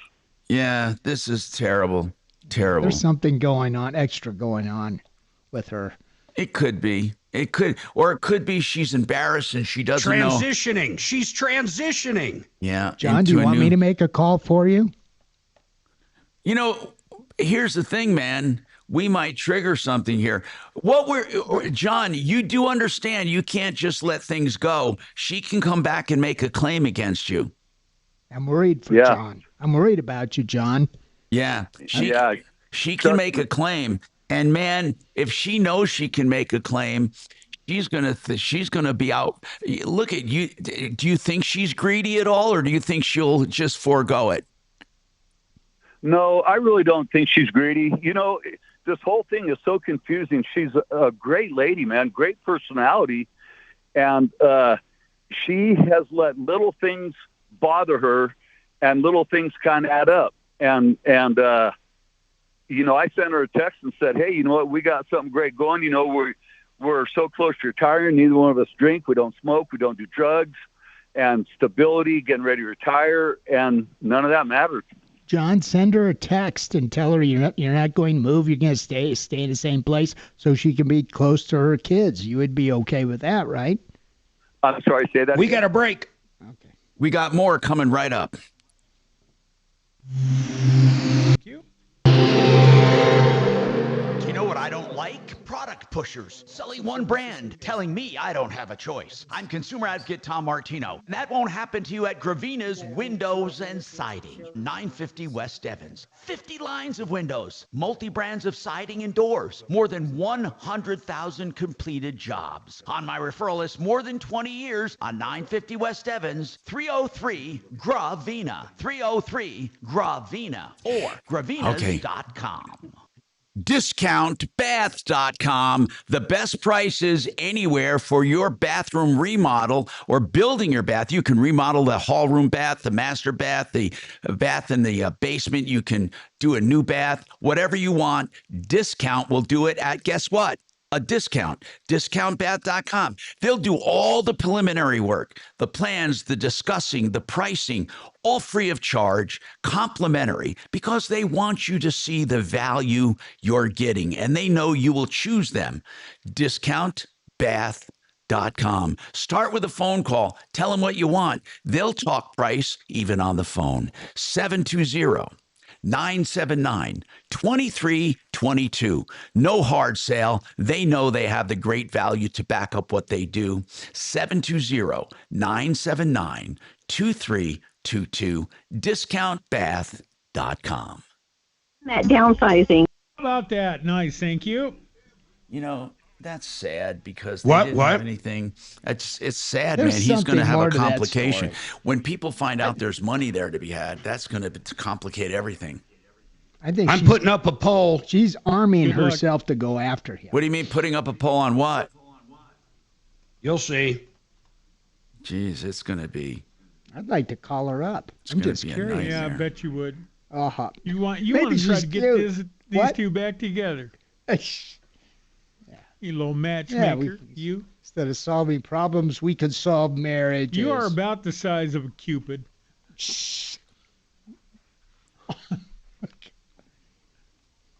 You are cherubesque. All right, the poll's up. She said, laughing gaily. I can't see it. What? You mean the cheese? Yup. Where did cheese come I don't even know the difference. I thought you were going to talk about John and his... And it's yes or no. I don't get it. Yes or no on that question. What does that mean, Mark? Yeah. All right, I'll go look. Is that Shannon's... I'll figure it out. Well, people are voting. They know. Oh, okay. Well, I can't vote because Yeah, but when you say this or that, and it's a yes Oh, or no my God. vote.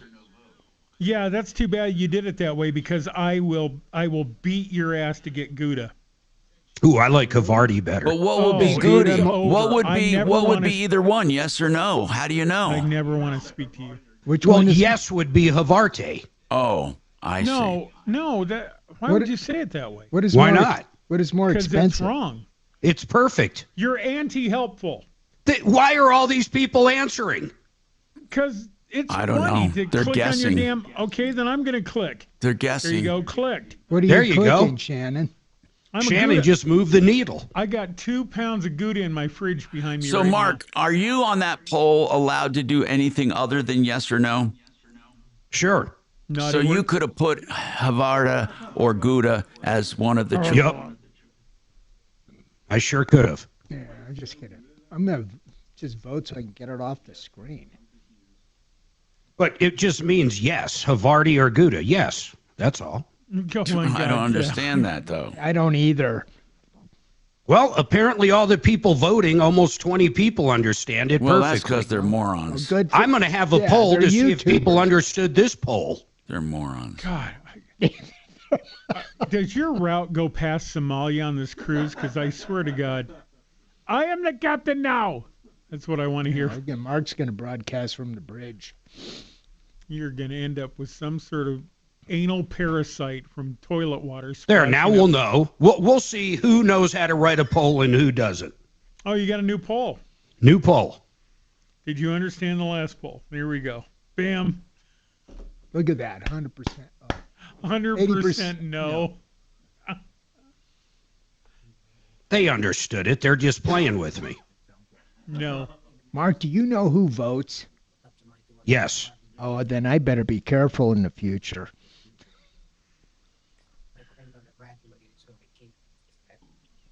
Our poll has no election integrity. All right. Yeah, just call it. It's a Democrat poll. Mark Peters Major. Come on, people. You understood that last poll. What are you, dumb? It was Getting dumb. Spencer Pratted here. Oh, crap. Here we go.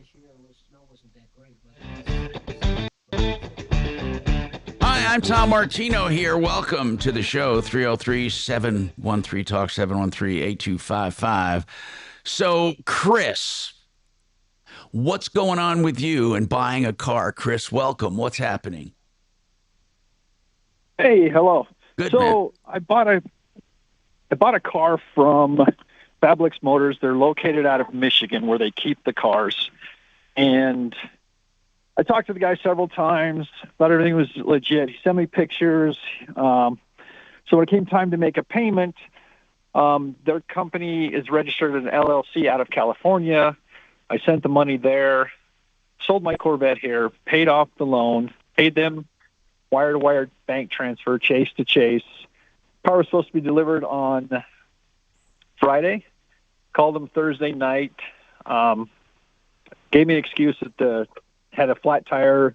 The transportation company broke down, whatever. It's going to be Saturday. Saturday's come and gone. Sunday's come and gone. I called them this morning, and as soon as they find out it's me, they hang up on me. So hold on, Chris. You paid in full for this car, is that right? This is correct. How much did you pay? $35,250. So let me get this straight. You call a company online or contact a company online you've never done business with, somebody that you don't know if they're legit or not, and you send them $35,250 on a car you've never seen, only based on an online description, and now they're ghosting you. Right. So I talked to them several times, several text messages. They sent me pictures. They sent me the VIN number. I checked the VIN number. The car is registered. It's a legit VIN number. Well, that's not hard to do. That's not hard to get a legit VIN number. I mean, are they a licensed dealer? So it's a broker, but a broker cannot sell directly to the public. So they're using a third party to be able to sell to the general public, because a wholesaler can't sell directly to the public. So I did my research. I looked them up in California. They are registered. It's a brand new business. They've only, of course, I did all of this on Saturday when they're not showing up. So Okay, the wholesale broker through what dealer? Then through what dealer? It's called Fablix Motors, and they're located out of Michigan. You're saying Fablix? God, I thought he said bad luck at first. How do you spell that? Fablex. Oh, Fadlex. Fadlex Motors. Okay, and it's out of Michigan. Correct. Okay. Let me grab my papers. Sorry. And man, so right now, if you go, we'll call them for you, but you have proof of payment. How did you pay? So it was a wire-to-wire transfer. They told me they used Chase Bank, which made it easier for me because I also bank with Chase. So once I sold my Corvette, I took the money into my bank. Yeah. They sent me an invoice with a routing number, their account number. So we made the transfer.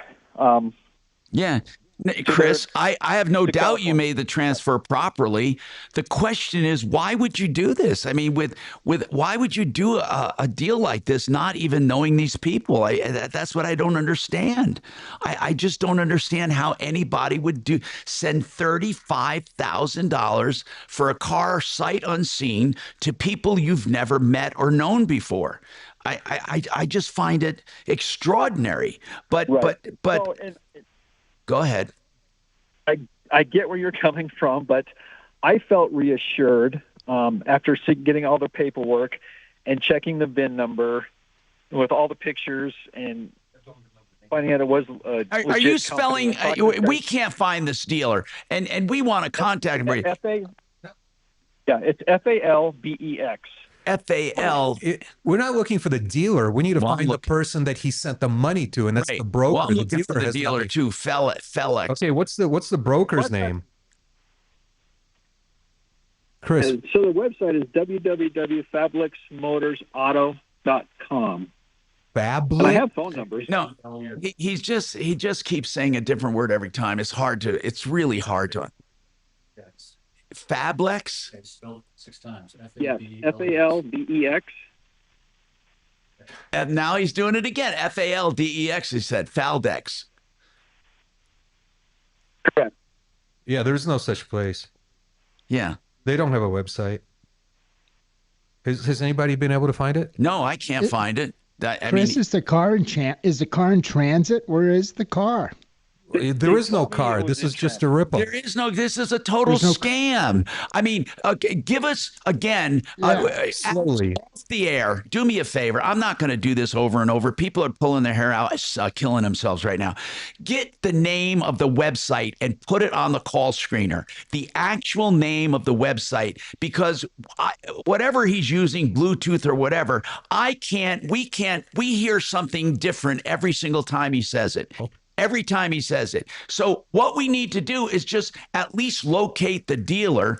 And then here's the thing. Is your contract, here's what I need to know, Chris, is your contract with the broker or with the dealer? It came from the dealer. So you do have a contract with so-called licensed dealer, right? Yes. Okay, can you send us along a copy of that contract? Does it show paid in full? No, because the original invoice, I have the bank statement saying it's paid in full, but I don't have on the original contract. It's got the contracted price. It's got my down payment of $20,000. Which left me with $15,000. Okay. What kind of car? What kind of car did you buy? What is it? It's a 70 Chevelle. 1970 Chevelle. Okay. All right. We're gonna try to get the name. We're gonna try to get these people on. Let's just look at it first. Look at the website. Let's do some courts investigation. I mean, we have. Deputy D is ready to go on his investigation here. Tom, hang on a sec. We're still not sure where he actually wired the money. Was it to the broker or to the dealer? Chris, where did you wire the money? To whose account? Their business registration in California, where the LLC is registered. Wait, but whose account did you wire the money to? The dealer that has the car or the broker that supposedly arranged the deal? The broker, because it's the broker's account number. Oh.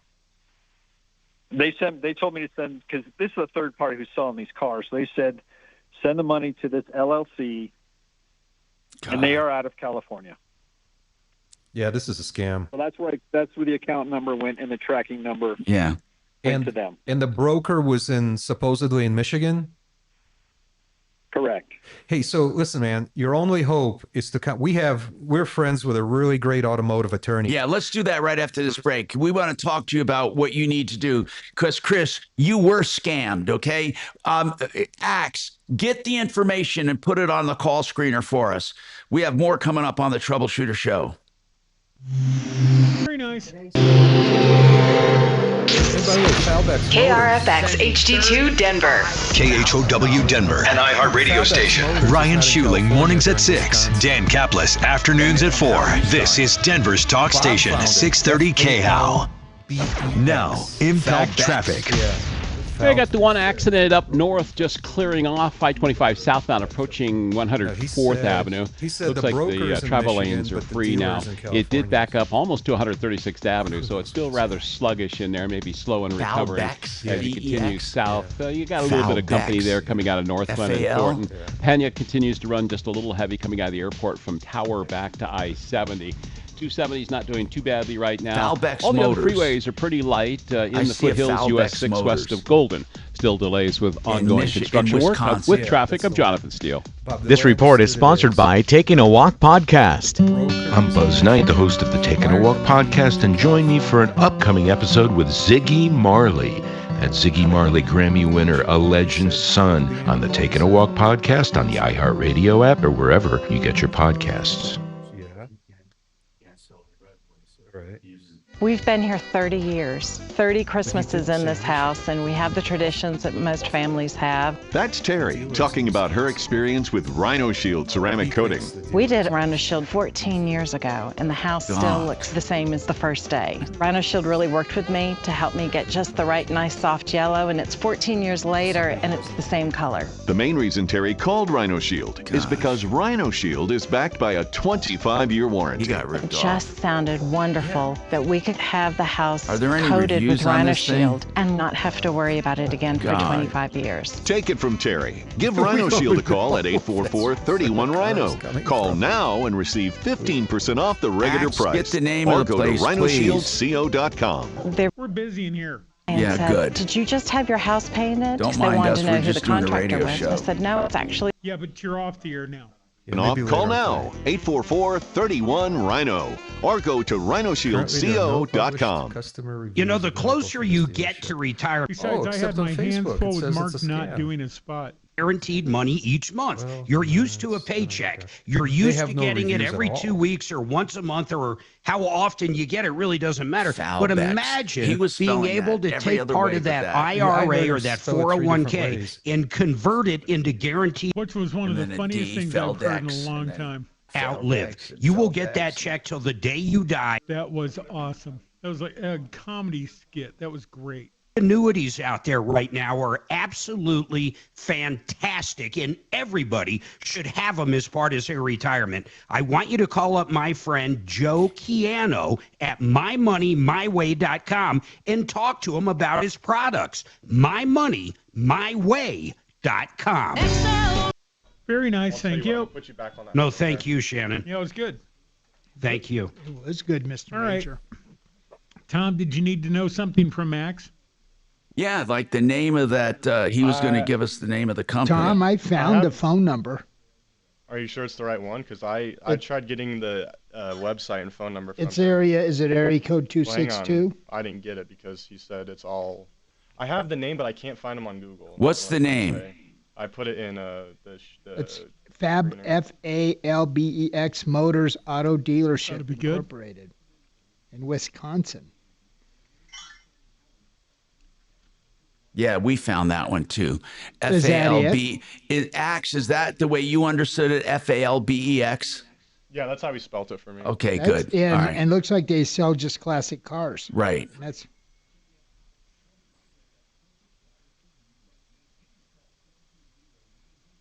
I mean, it looks like a decent website. Yeah, but I don't think he's ever done. I think this broker scammed him. I don't think this broker has any relationship with this dealer. Save it for the air.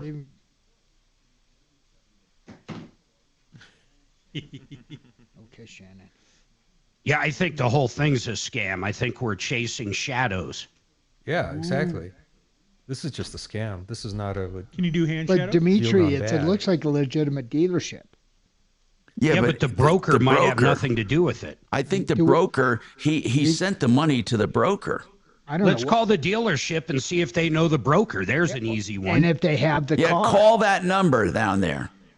Do you know? Axe and ask him if they know the broker. Let's get Bo on that. And if they have the Or car, Bo, call him. I don't 19 care. Bo, call him from the Bo, studio. Bo, go call him and figure out if they know each other or anything. Do you know the broker? Yeah, I'll go next door. And look at their furnace while you're at it. Check their plumbing. I'll check the Freon levels. I'm gonna call right now. Okay, I got a new poll coming up.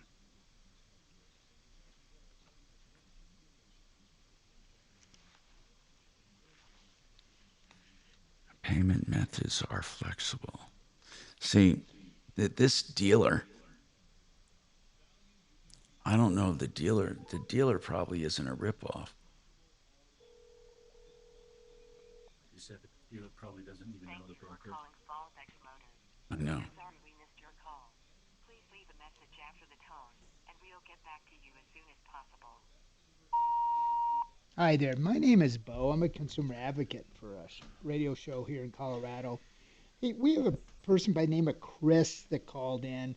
He purchased through a broker a 1970 Chevelle that you have at your dealership, and he has not been able to get delivery of the car. Could you please give me a call at 720-633-3000? I want to know if you do have the vehicle there and if you know Chris, who is buying the car.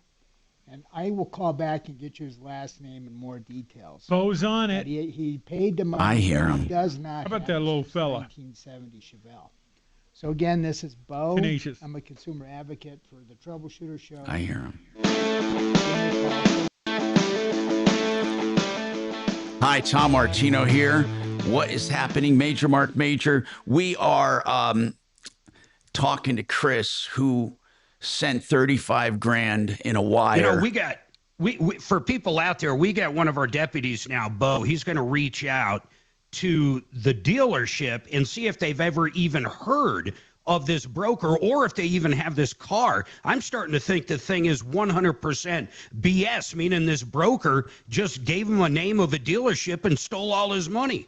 Yeah. See, I think that let's say the dealer could be legit, and this broker just used a car on that site and said, you're buying the car, and then had him wire money to a California account. But this account in California, Chris, did you verify who this account belongs to? Did you verify that?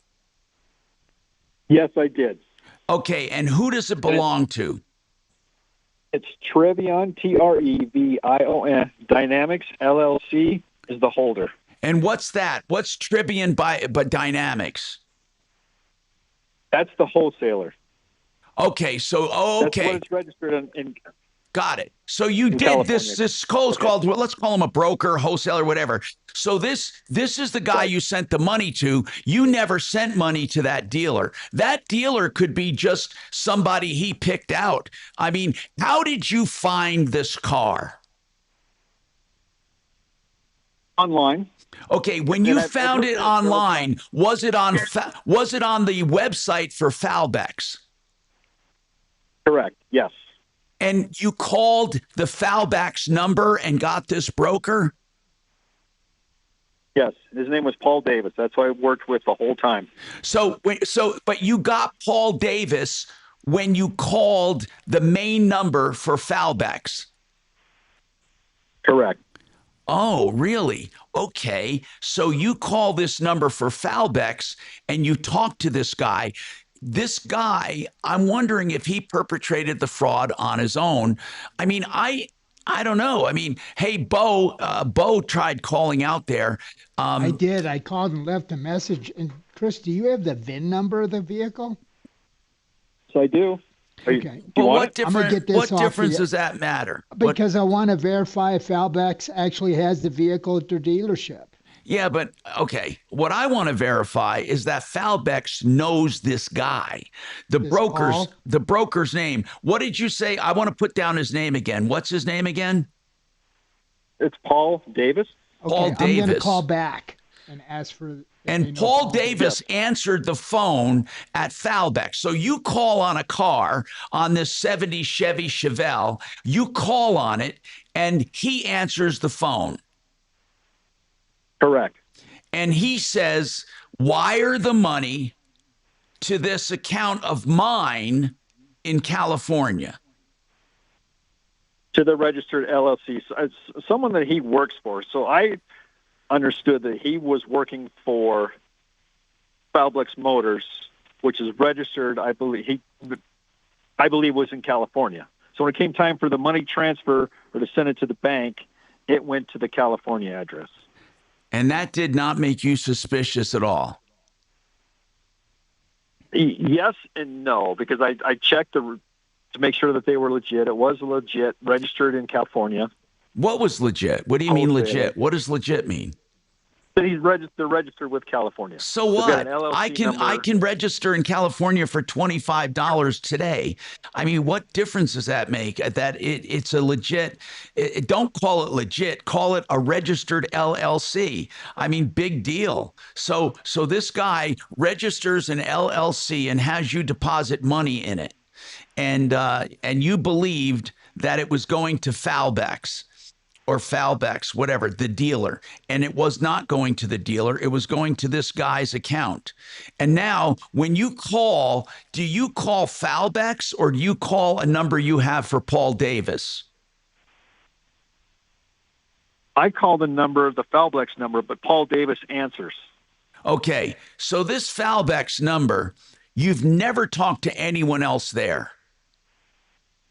It's always been Paul, correct. Is there any other number you have other than the one on the website? Well, they have two numbers registered on that website.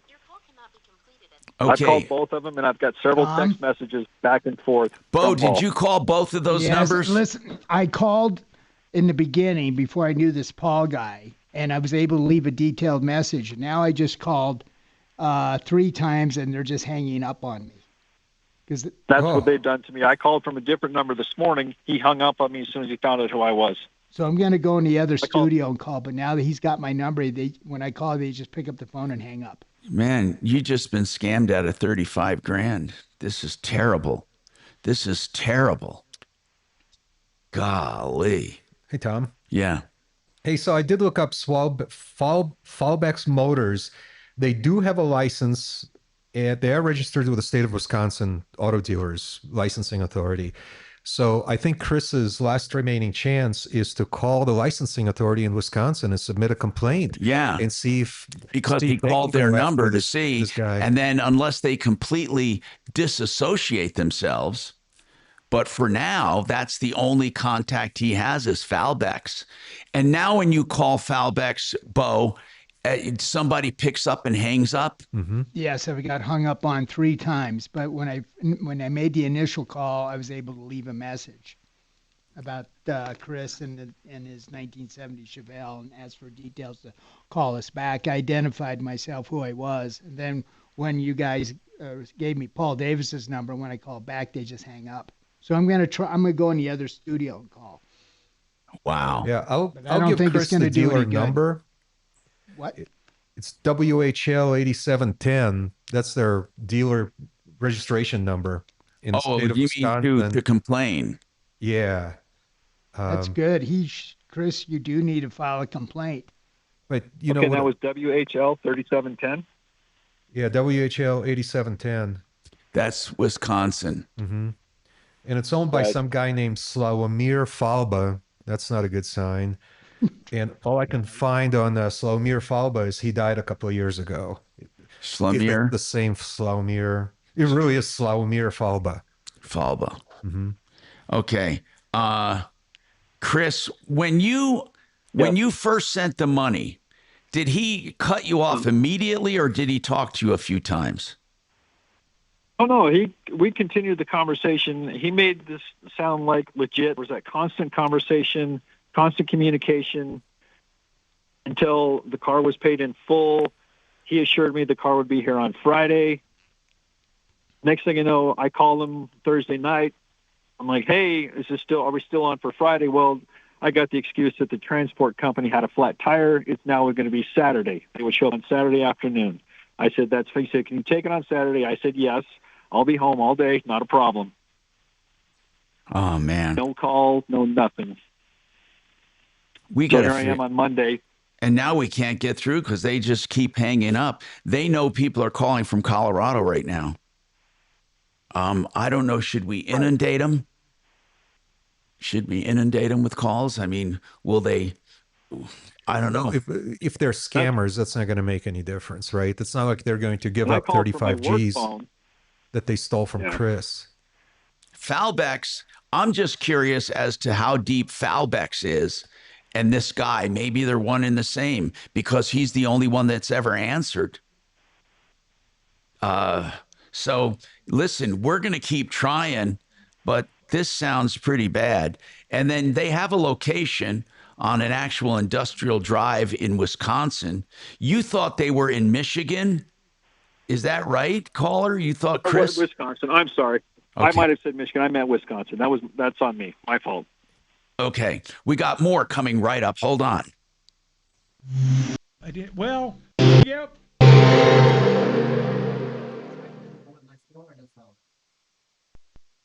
Now, impact traffic. Hey, I got the one accident up north just clearing off I-25 southbound approaching 104th Avenue. Looks like the travel lanes are free now. It did back up almost to 136th Avenue, so it's still rather sluggish in there, maybe slow and recovering as you continue south. You got a little bit of company there coming out of North Glen and Thornton. Pena continues to run just a little heavy coming out of the airport from Tower back to I-70. 270 is not doing too badly right now. All the other freeways are pretty light in the foothills, US 6 west of Golden. Still delays with ongoing construction work. With traffic, I'm Jonathan Steele. This report is sponsored by Brad vs. Everyone podcast. Dangerous social media trends, media scandals, dumb TikTok boycotts, and more. Keep up with all the online stories mainstream media ignores by listening to the Brad vs. Everyone podcast on the iHeartRadio app, Apple Podcasts, or wherever you get your podcasts. Gravina's Windows, Siding, and Doors, 950 West Evans. This is the Gravina family, started by Granddad way back, like 65 years ago, taken over by his son, and now the grandson, Nick, is in charge, and they do a great job. Everyone I refer to them, love them for their selection. 50 lines of windows, multiple lines of siding and doors. 303 Gravina. Great prices, low maintenance, beauty for your home. Gravinas.com. That's real good, man. Thank you. And yelled, hey. Really so bought a used car. And they scurried off. 1970. Scurried. Chevy Chevelle. I may have to beat their ass anyway. But I got up and got ready to go do some laundry. Got all my stuff, drove off. Sure as shit, saw her at the traffic light at Monaco and Happy Canyon. And she is just standing there. She's not crossing traffic, just looking kind of squirrely. But cuter than socks on a squirrel. Man, she was a good-looking little kid, but so I made eye contact with her to make sure she knew that I know her. Oh, grab my headphones. I don't know where they went. Are they dangling behind you? Are they dangling behind me? Are you choking on them? What's going on? Oh, here, let's do this. Oh, God. Yeah, choke me. Well, I can actually just hear it. I'll just do that. Hey, what's that? What's Chris's? Find out. What's Chris's last name? God damn it. Just ask him. Pick up the phone and ask him. Can you believe this poor guy? $35,000 gone. All right, just ask him. Hey, Chris. Wait, hang on. Ready? 3, 2, go. Hey, Chris. Hey. This is Bo. What is your last name? What do you think this attorney could do for him? We got to make that reference. Well, nothing. He said it was in Michigan, and the attorney I had in mind is in Michigan, Steve Lato. Yeah. Okay, my name's Bo. I called this dealer. I'm going to call the dealership again. I was able to leave another message on a different phone number. And this Paul Davis works for Valvex, right? Paul Davis. Great songs. Okay. Every time you go away.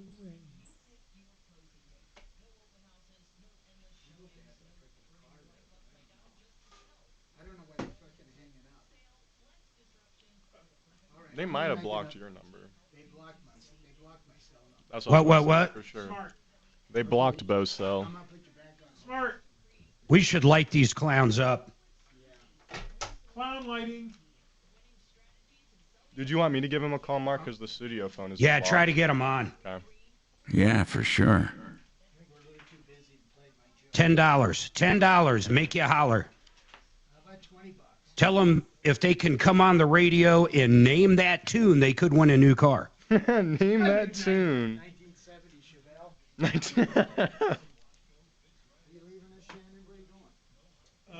I think right to the van for a minute. Well, it's nice and cool. Shannon, technically that would be fine, right? What? That's a yes. I didn't know how to react. Right here, Bo. Is this one? 2629. Yeah, so I was able to leave a message on my cell. Here, let me try again. Just stay here. Watch this. Let's see if Oh, Chevy Chevelle. Yeah, I saw 3 of them on there? Alex's website. Mhm. Sure, I want to go to this cowboy thing, man. Where's the cowboy? They're doing a PBR event down at the Air Force Academy. They're calling it the Space Cowboys. Oh, you want to go? Fuck yeah. Well, why don't you go? Do what? Go volunteer. Oh, I'm not. No, not work. Oh. Hey, he was looking for Paul Davis. This is Adam. I'm the consumer advocate. Ooh, Troubleshooter Show. I hear him was talking just, to them. Curious to see if you wanted to come on the show because we had a customer named Chris call in saying about a 1970 Chevelle. If you call me back, that'd be great. Oh, he's leaving a message. I thought he was talking to somebody. Tom, can you please turn down by volume by half? Oh, that's because he's on. Oh, I understand. In that He's case, hard of hearing. Oh, that's okay. No, I'll turn. Don't do anything. I'll just slide. No, I'll. What happened? See if you can hear him. How about you?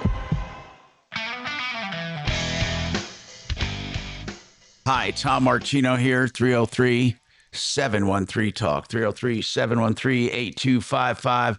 Well, we have a major ripoff for the day. We're pretty convinced of that. So we don't know how much the dealer is in on it or not. Here's what happens. You're able to get through to leave a message once.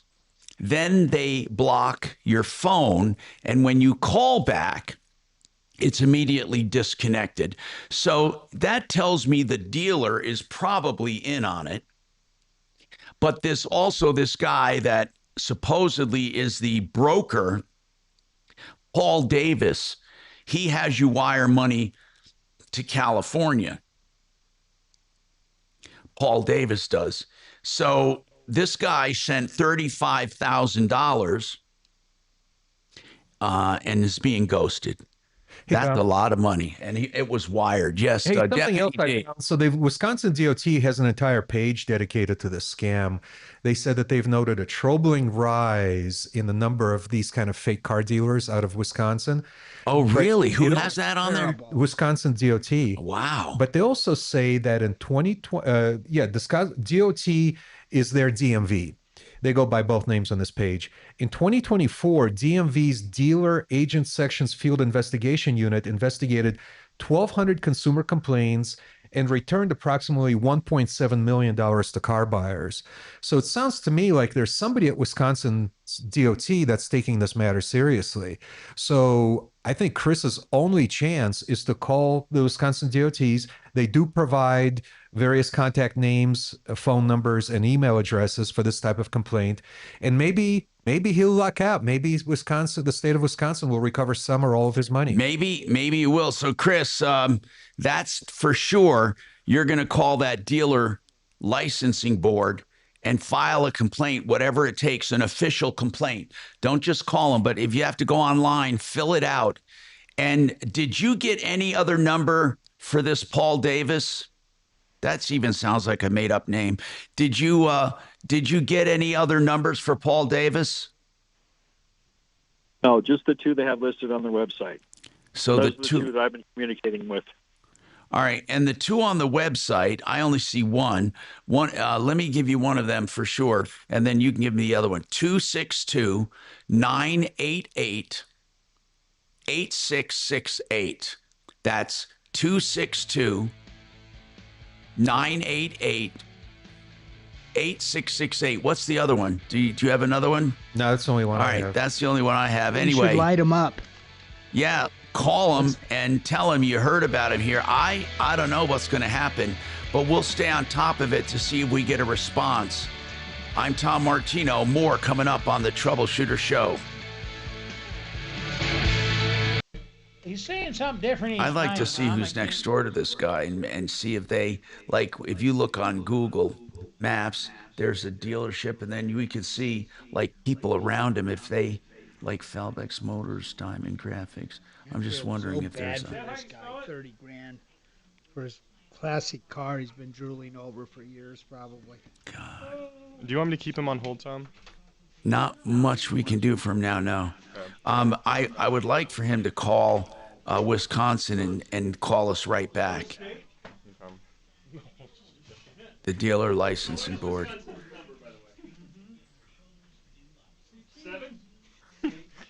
Hey, Chris, it's Adam again. Did you hear what Tom had to say and what advice he gave you? Okay, perfect. If you want to call them, and if you want to call back with any updates, that'd be great. Awesome. Thank you, Chris. Wow. Of course. If you have any more issues, feel free to call back. Okay?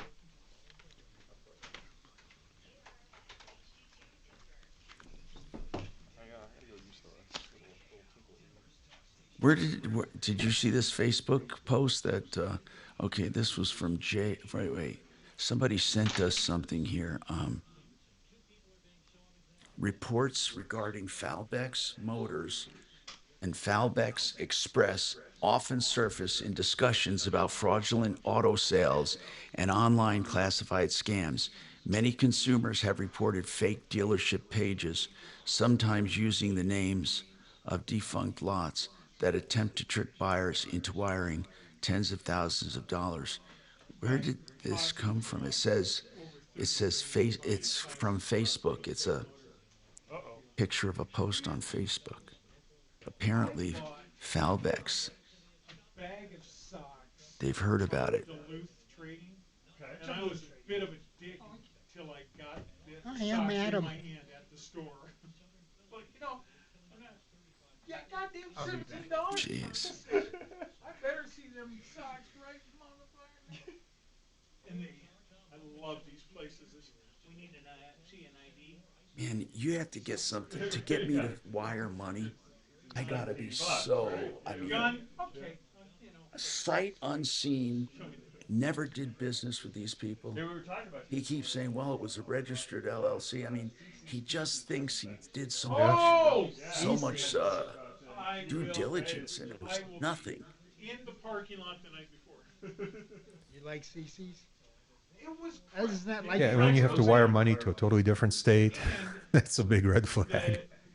The noodles, they're not elbow macaroni. They were kind of the squirrely ones, right? Yeah. Oh, twisties. Spiral. Yeah, I guess. I wonder what. Spirals.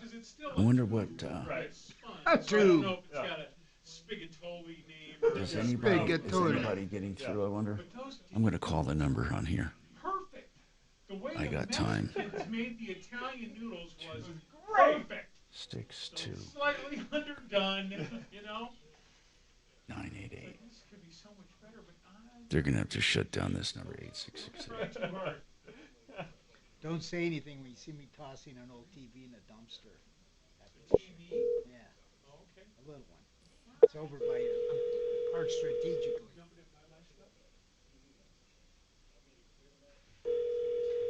You calling somebody? Not me, it's Tom. Yeah. Tom's calling somebody. I'm doing that off the air.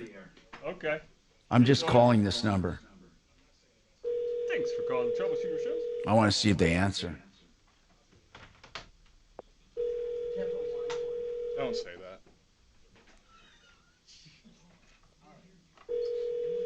This is like Kelly's little Yeah, they're not answering. taco warmer. What happened?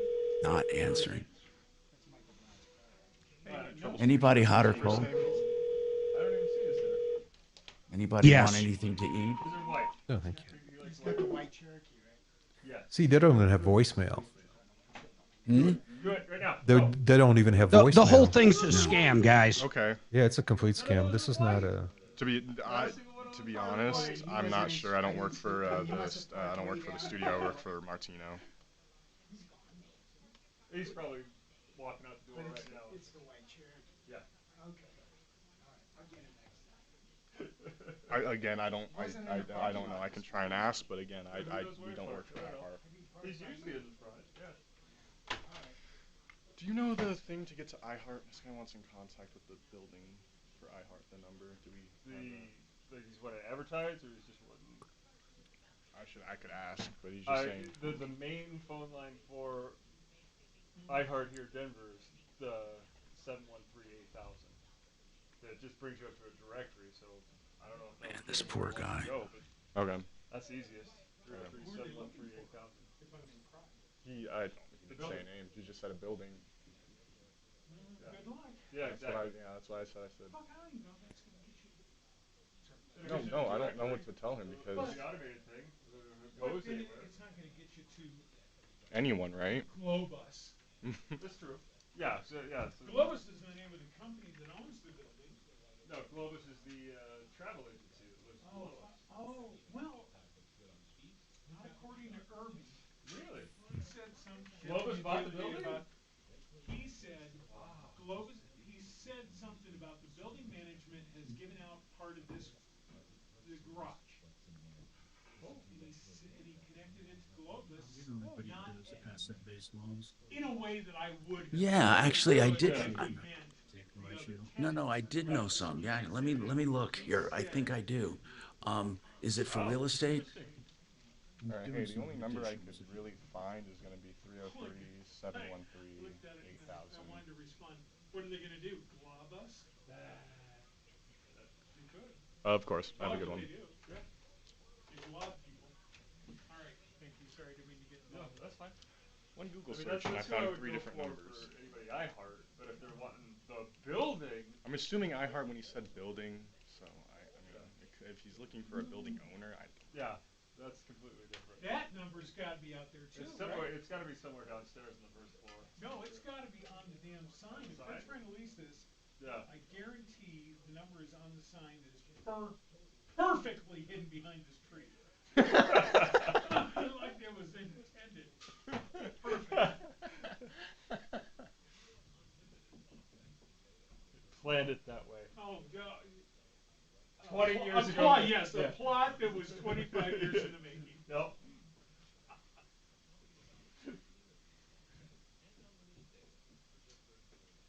Possibly my all-time favorite movie is an Australian movie called Bliss.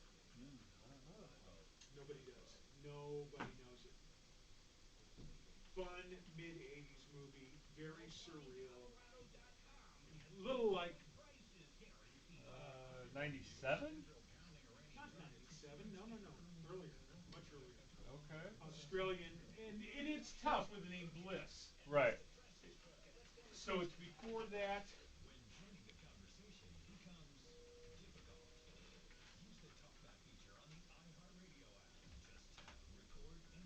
There it is. Ah, okay. Yep. What year? 630 KHOW.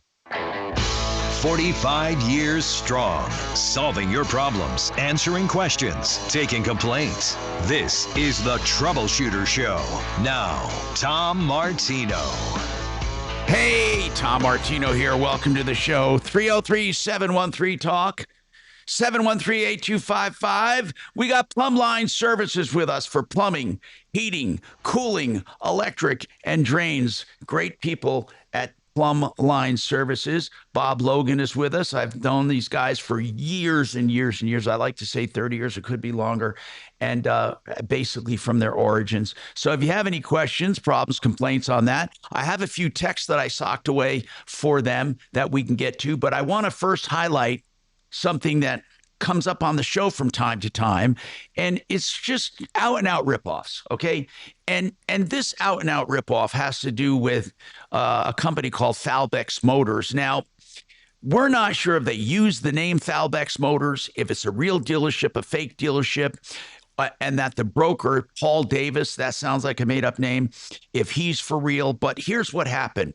Chris was looking for a classic car. He sells this Corvette and he gets the money and wires $35,250 to Falbex Motors, he thinks.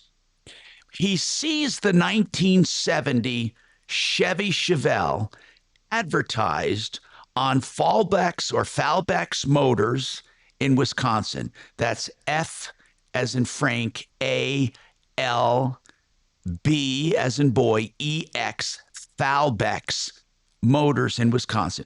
But Paul Davis, the guy he's working with on the phone, who answered the phone on that deal at that dealership, said, wire the money to my account in California. Because I'm a broker, I can't sell to you directly, but you can buy it through the dealer. He gave him some song and a dance. In any case, Chris wired 35 grand to California. And now Paul Davis and Falbex Motors are ghosting him.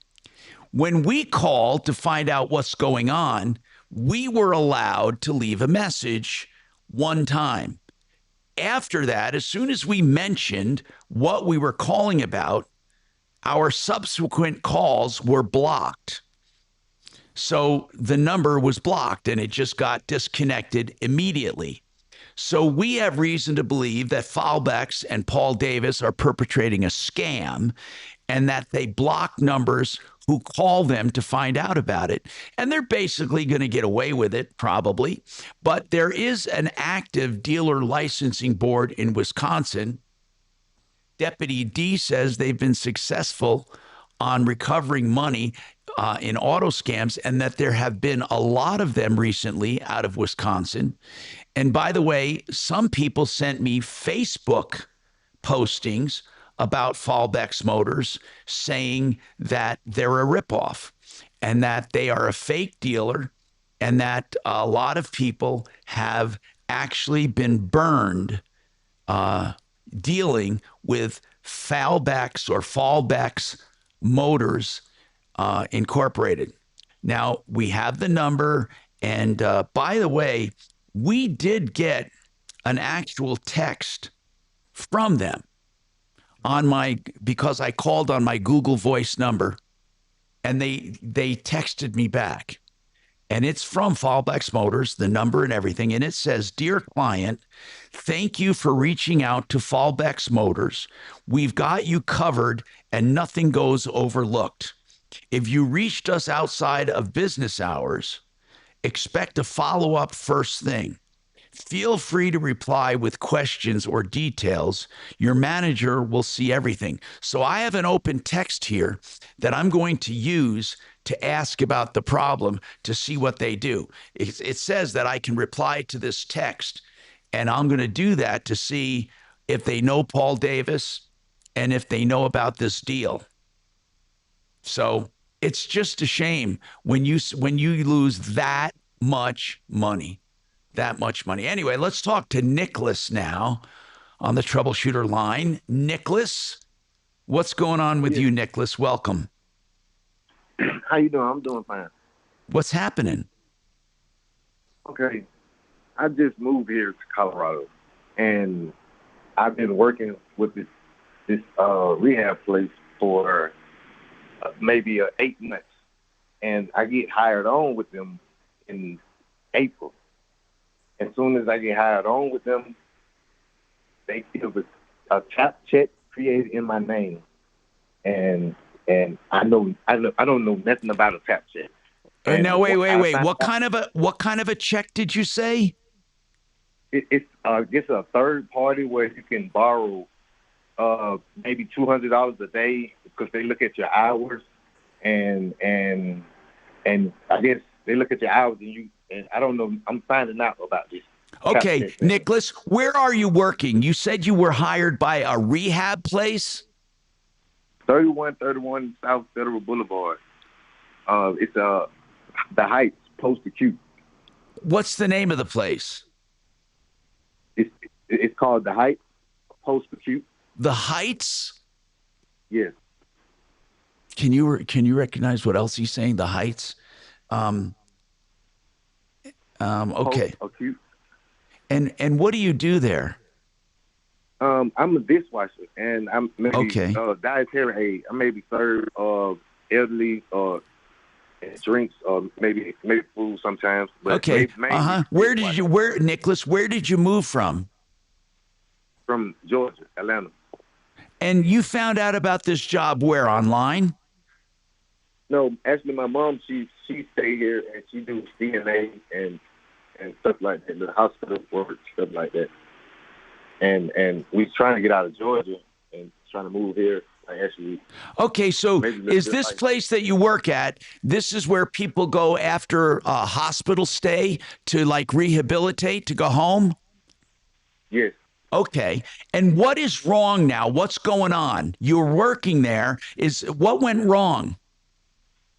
Okay, I started working on the 23rd, but I started working on the 15th, and a account called Tap Check was created in my name.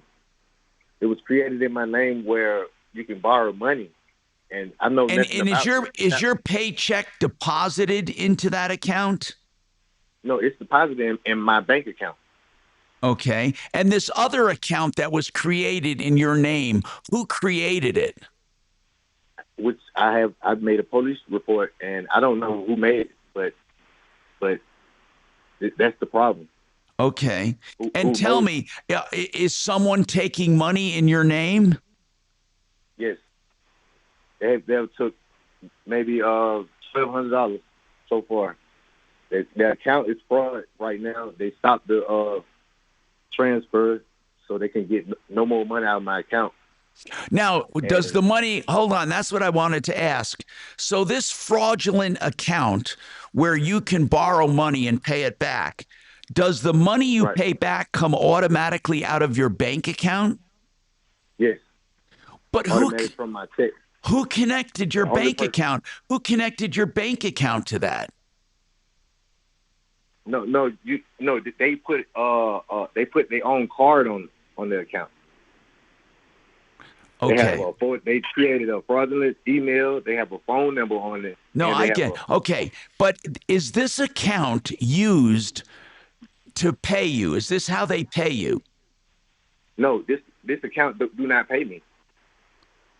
They pay me from I guess their LLC and to my bank account. But the thing is, I don't know how a Tap Check get my check or see my account or be able to touch my money, period. Okay, so is money being taken out of your bank account?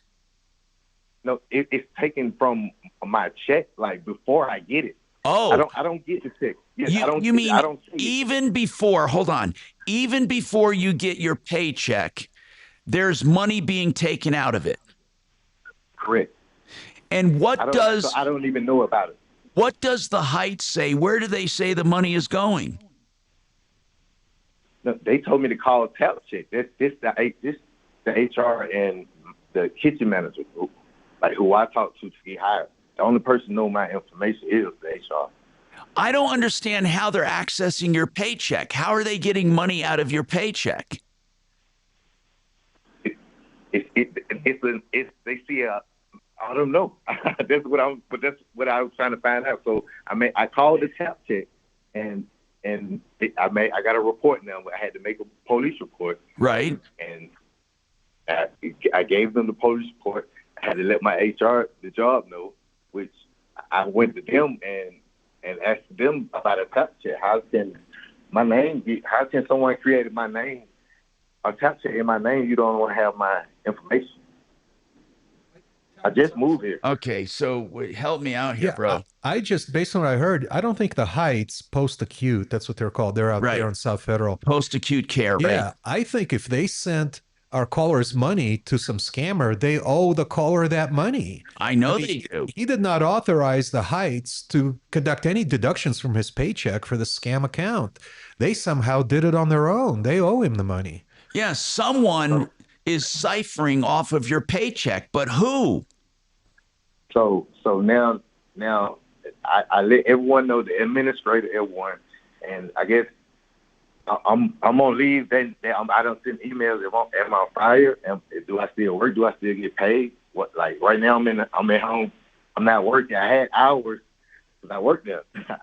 I had hours after that, a whole new shift, and now I've been sent home. So this account that was put in your name, and they take money from your paycheck, is it like a payday loan? Yes, I guess yes, a payday loan. I that's what it is. So I put that tap check on my phone and try to create my own account, which I couldn't access. They say my SSN has already been used, and I have been talking and been trying to tell them I'm the real person who have. How much? What's the most they've taken out of your paycheck? It was $11.93. That's the total. $1,100? Yes, at 93. I only work a month. Are you still working? Are you still working there? So far they never emailed me and let me know I'm terminated, but they sent me home until pending investigation. Yeah, we need to figure out. I go along with Deputy D. They owe you the money. They shouldn't send your money somewhere else. What did they do? I need to know the paperwork they have that authorized them to send your paycheck somewhere else. What do they say? They're not telling me nothing. They're telling me to be quiet. Okay, we need to help. They're telling you to be quiet. Now, is the Heights post-acute, is this government run or is this private? I'm trying to do the best research I can do to find out, and I'm doing unemployment now because I need work. That was the best job. I have a brother that's disabled, and I love that work. Like, I love that type of environment. And how much were you making? How much were you making a week? I was making $20. I was making $20 an hour plus overtime. I guess it was $30 after overtime, and I was getting a lot of hours. I was making like 100 and something hours, like 109 hours maybe. Deputy D, we need to call over there right now. Would you like calling over there? Because you understand this. Somehow these people are siphoning off his account. Not his account, his paycheck. Yeah, siphoning off. Yeah, that's what I meant. Off of, they're siphoning money from his paycheck. Yeah, I can give him a call right now if you can put me in touch with our caller. Yeah, hold on. Name and phone number. Let's put him on hold.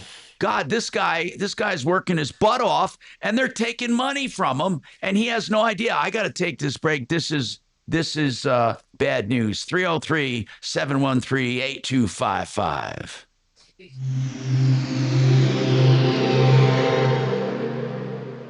150 years of Colorado, 250 years of America. Milestones like that remind us that time matters, and so does how we choose to market. Wasson Watch Company creates a field watch with meaning. Small batch, carefully built, designed by people with backgrounds in military service, engineering, and design. This is craftsmanship guided by values, not trends. For a limited time, Wasson field watches are $300 off. You're not just buying a watch, you're choosing something built to endure. Visit wassonwatch.com. You know, with the technology the way it is and the way finances are, why would you go for generic investing with your nest egg? Martino Capital, my company, was established to do custom investing for you. Actually handpicked for you through our software and through our technology. We can cipher through 20,000 securities and find the ones right for your portfolio. We're the only ones that do this, literally do this. We can even take your current account statement and run it through to show you what your current advisor is thinking of you based on what they have you in. If you want a full review, no BS. If you have a great thing going, we'll let you know.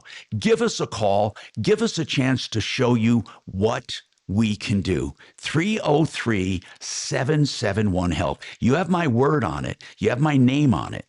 303-771-4357. That's 771-HELP or martinocapital.com.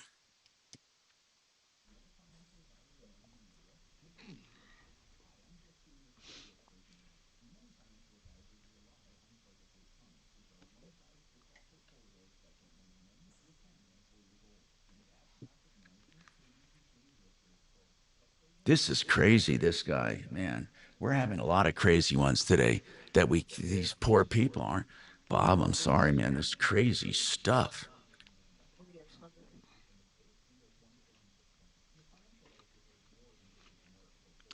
Hey, Bob, did you go up flying yet? Did who? Bob Logan. Did he go up on his initial flight? Yeah, he's done an initial. We haven't reconnected though because of my those complications I had. By the way, which are better right now. I got to tell you what happened. That's good. Yeah. So Hi, Bob.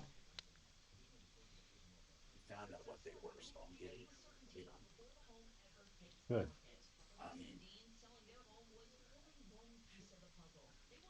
I had from the surgery of the chemo, my iron depleted, which made me very sick. Severe anemia.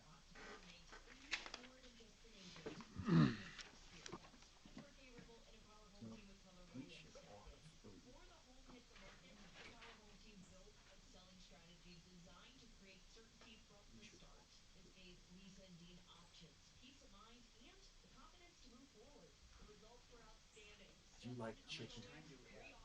Like chicken nuggets? 3 minutes to it. I'm fine. You want a couple of those enchiladas? You don't know her number? Yeah, but I don't know how to work that. So I want to go on over YouTube. Her call? Well, she can't be on the YouTube. The YouTube will hear you, but not her. Oh, that's good. I want to get her voicemail. If they're taking some kind of alimony or something out of that guy's check. That's not even right.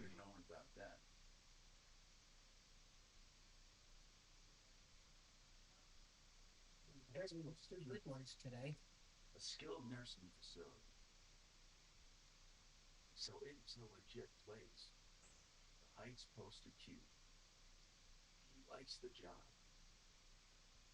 Is Deputy D calling? Is that what he's doing? Yeah, I wasn't clear if it was the employer that's taking money out or if somebody somehow got his account and set up a payday loan and was like taking out payday loans on his behalf without his permission.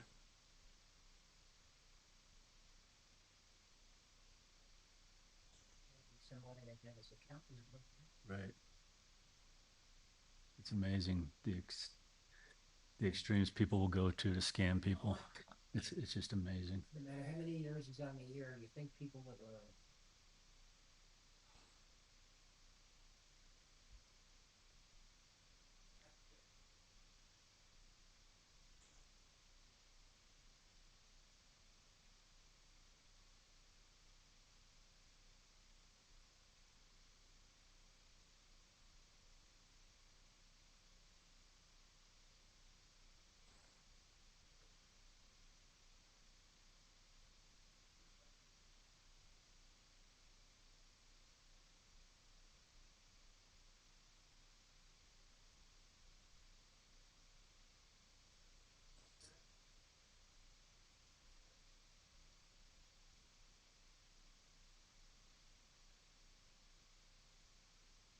With me sometime. Or if you want to be a little more adventurous, maybe we could go out to dinner. So, Stephanie, if you get a chance, give me a call. 303-720-8941 and hearing from you. Thank you. How did I sound? Beautiful. Amazing. Did I sound like Dimitri? A little bit, yeah. It was good. He's a little bit more deliberate with how he speaks. Dimitri. But yeah. I put the flair on. Yeah. Hi, it's Dimitri. This will be funny. This will be good. Wonder what your mom's gonna do. She'll probably know it's me, huh? Trajan Wealth, your trusted local fiduciary advisors. TrajanWealth.com. Hi, I'm Tom Martino, your troubleshooter. 303-713-TALK. A busy morning of scams and people getting ripped off. It really breaks my heart. Now I want to talk to Bob Logan. He is with PlumlineServices.com, plumbing heating, cooling, electric, and drains. And I do have questions I've set aside for you. And somebody wants to know, is it unusual to have lights flicker or dim a little when electrical loads come on? They say when the air conditioning comes on, they notice it, and they noticed it sometimes with their dryer and other heavy loads. What does that tell you when electrical, what does that tell you, Bob? Yeah, that's not unusual, but it's not normal. So it means that your circuits are being overloaded. And so the best thing to do is get an electrician out there, explain to them exactly what is happening, have them take a look at your panel, the loads that it's drawing from. If you can recreate the scenario, that's even better. And then have a licensed electrician make some. It's not unusual to outgrow a service, is it? No, it's not. Especially, a lot of homes in Colorado did not have air conditioning systems. My house growing up here did not have an air conditioning system. So when you start adding all these additional appliances, all the electronics we use nowadays that we didn't have even 10 or 15 years ago, a lot of people are overloading their circuits. And so sometimes it's necessary to upgrade a panel as well. How difficult, because that was our next question, how difficult is it to upgrade a panel? Can you just ask for more service? I mean, like, for example, you hear about, what's the lowest you have, 50 amp or is it 25 amp? There's 35 amp or what? I don't know. I think 50. Yeah, I mean, that's, 50 or even 100, is low nowadays. It is low these days. And then there's 150, there's 200. Correct. And so what the electrician will do is, depending on what you're adding to your service, they'll look in your panel and see if you can even add another circuit to your panel. It might already be full. And if it's full, there's not a whole lot you can do. Then you have to upgrade. You can add a sub panel sometimes.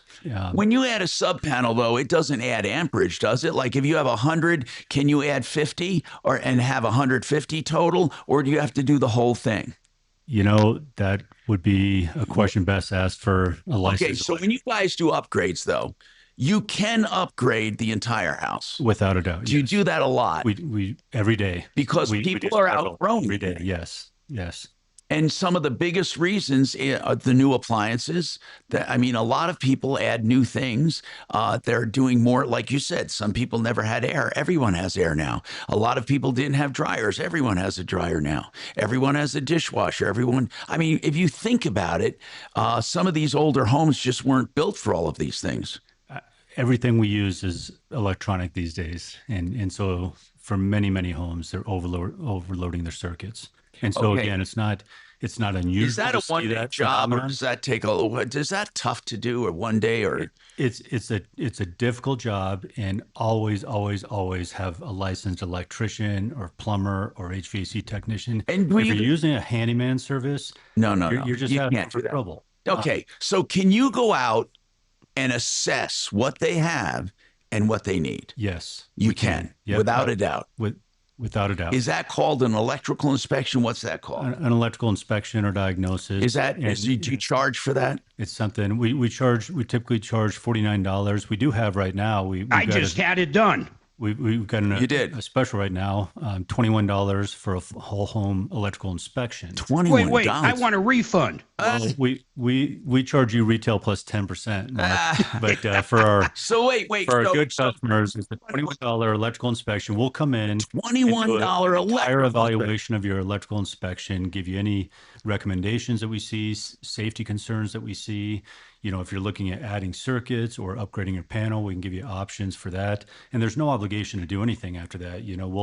We'll educate you. We'll give you some written recommendations. Tom, in my daughter's circumstance, they're looking at a house. They got an offer in on it.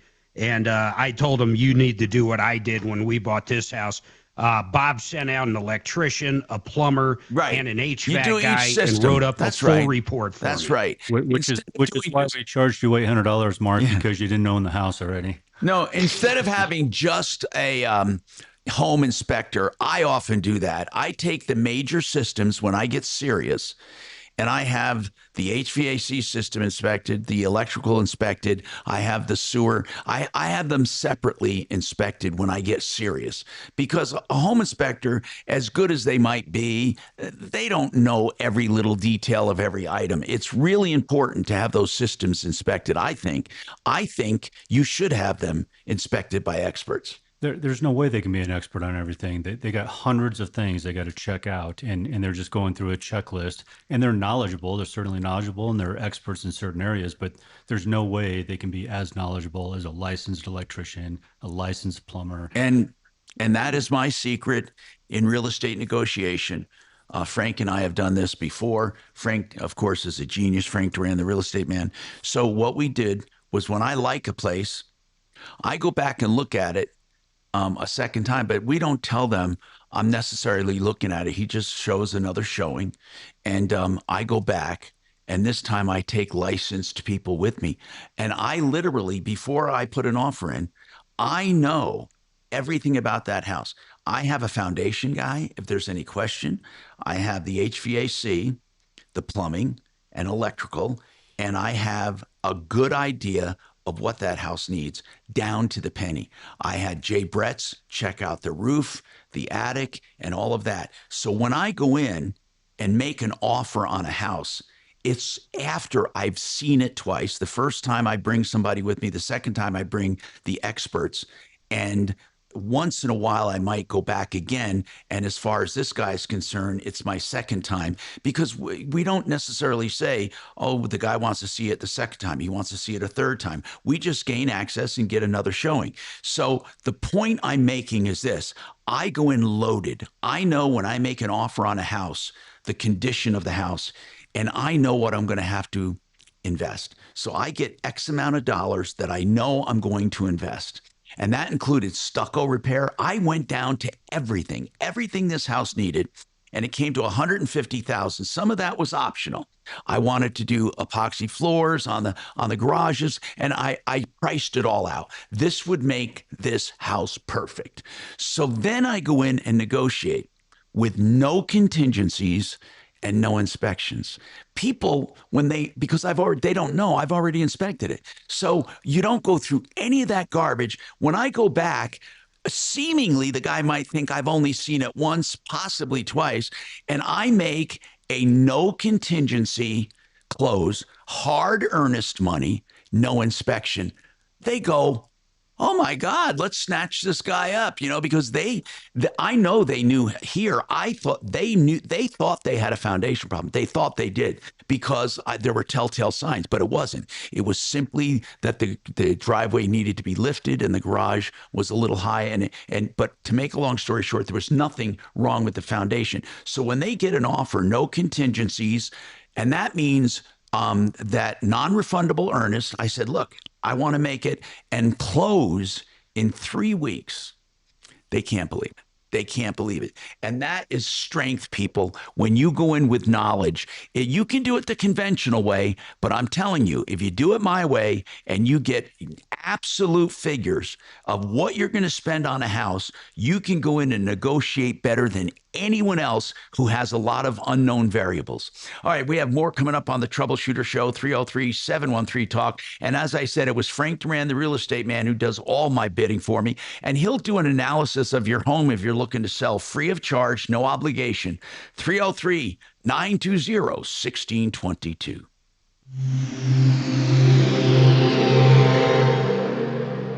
Where is the notes? Hail damage? Denver. Is it all hail damage? Denver. Denver's talk. Okay. Yes, thank you. Radio station. Guaranteed human. Now, impact traffic. Yeah, it's been a quiet lunch hour drive so far, but it does look like we've got an accident down south coming out of the tech center, southbound at C470. I can't tell what lane's blocked, but it is already backed up to Dry Creek, and it is fairly solid there, southbound 25 down near C470. Other than that, we got freeways pretty light. Find some slowing on I-70 from Havana out through 225. 270 is running a little heavy at times coming out of Commerce City, and a little bit of traffic coming in and out of the downtown area. With traffic, I'm Jonathan Steele. This report is sponsored by Taking a Walk Podcast. I'm Buzz Knight, the host of the Taking a Walk podcast, and join me for an upcoming episode with Ziggy Marley. That's Ziggy Marley, Grammy winner, a legend's son, on the Taking a Walk podcast on the iHeartRadio app or wherever you get your podcasts. I want to talk to Mark Szymanski, the owner of Genesis Total Exteriors.com. Of course, Genesis does everything on the outside of your house: roofing, soffits, fascia, siding, windows, doors, decks, painting, and of course they do full interior remodeling. So that's Genesis Total Exteriors.com. That's why when you have, let's say, a hailstorm, we've had some recent hail outbursts, I like to get Mark, and he likes to go and walk the property, and he does everything on one invoice. Explain your inspection process, Mark, and how you go right through to claims with people.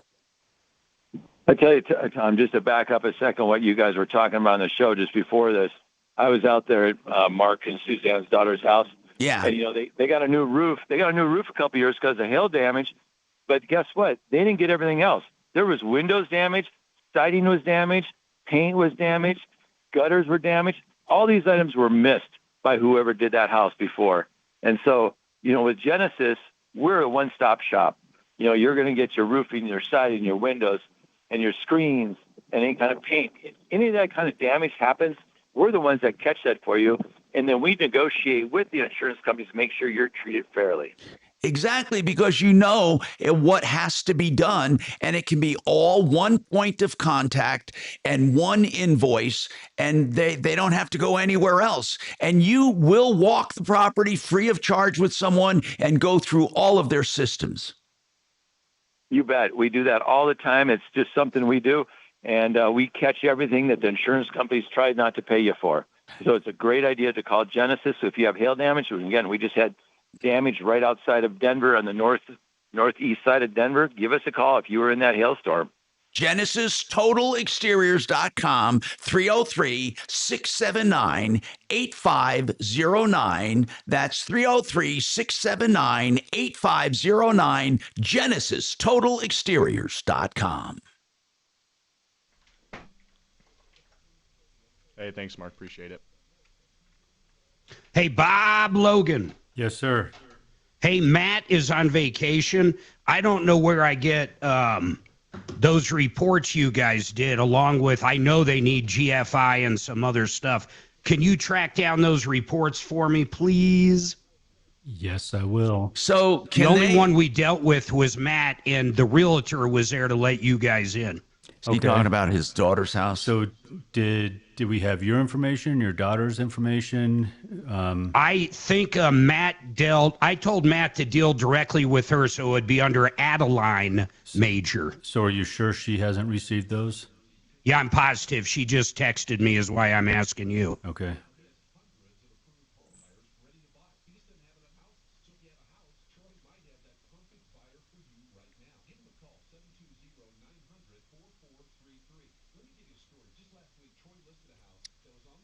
I can't get over how much homes are around here, Tom. It is so mind-blowing. I know it. My God. They're like 620,000 for, I don't know, maybe 2,000 square feet. Now, it's got some issues, but it's in pretty good shape. But it's just so amazing. Our first house in Parker was brand new. You've been in that house. Yeah. 1993, brand new U.S. home. 2,000 square feet, 3-bedroom, 3-bath, blah, blah, blah, 110,000 brand new. Amazing, isn't it? According to Michael Bennett, it's Trump's fault that our cost of living and our house prices are so high in Colorado. Yeah, I know. I'm not sure how that correlates, but I have no idea. That's what his commercials say. That's what he does. He blames everything. So, Bob, we've been looking in Louisiana for a nice waterfront home. I remember. The average home out there, listen to this, I don't mean a waterfront. I mean a 2,400 square foot built within the last 5 years in Slidell, a nice part of Louisiana. Average is under $300,000. Isn't that incredible? And these are beautiful, all brick kind of homes. Yeah, so they're not paying any. different prices for the supplies. Sure, labor might be a little bit lower, but it's all about supply and demand, right? Well, it's all about taxes. Well, that too. Yeah, it's amazing. You can get just a beautiful home out there, like a Highlands Ranch type brand new home for under $300,000 all day long. Amazing. What was your first house out here, Tom? Let's see. It was my first Wasn't house. it like way in Park? Yeah, I built a house. Guaranteed. I built one. Denver's talk station, 630 KHOW. Hi, Tom Martino here. Welcome to the show. 303-713-TALK, 713-8255. Yes. I wanted to pick back up on something Plumline. I want to tell people really how amazing they are. I've known Bob for years now. You realize our house, this one here, they came out and inspected, but our house that we were selling in Castle Rock, so 2015, we had this horrible knock. Every time we would turn on a certain shower, it was like there was a child trapped in the walls. Yeah, hammering, yeah. Yeah, so they sent out this kid, and I forget his name, but he said, oh, you've got a hammering sound because of the water pressure. And where the water pressure was like in this panel that no normal human could ever fit into.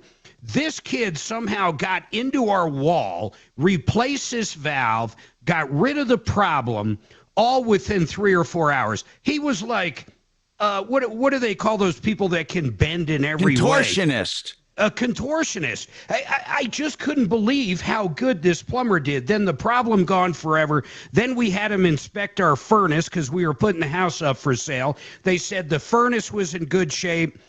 So they charged just whatever, $99, whatever they charged back then, and gave us some kind of certificate that we could give to the people looking at buying it. I mean, then when we get here, listen to this, Tom, when we get to this house in Franktown, after we're here about, I don't know, 7, 8 years, all of a sudden our sink is backed up. Yeah. And I'm like, oh my God, we got a problem with something. The septic system, who knows what it could be out here.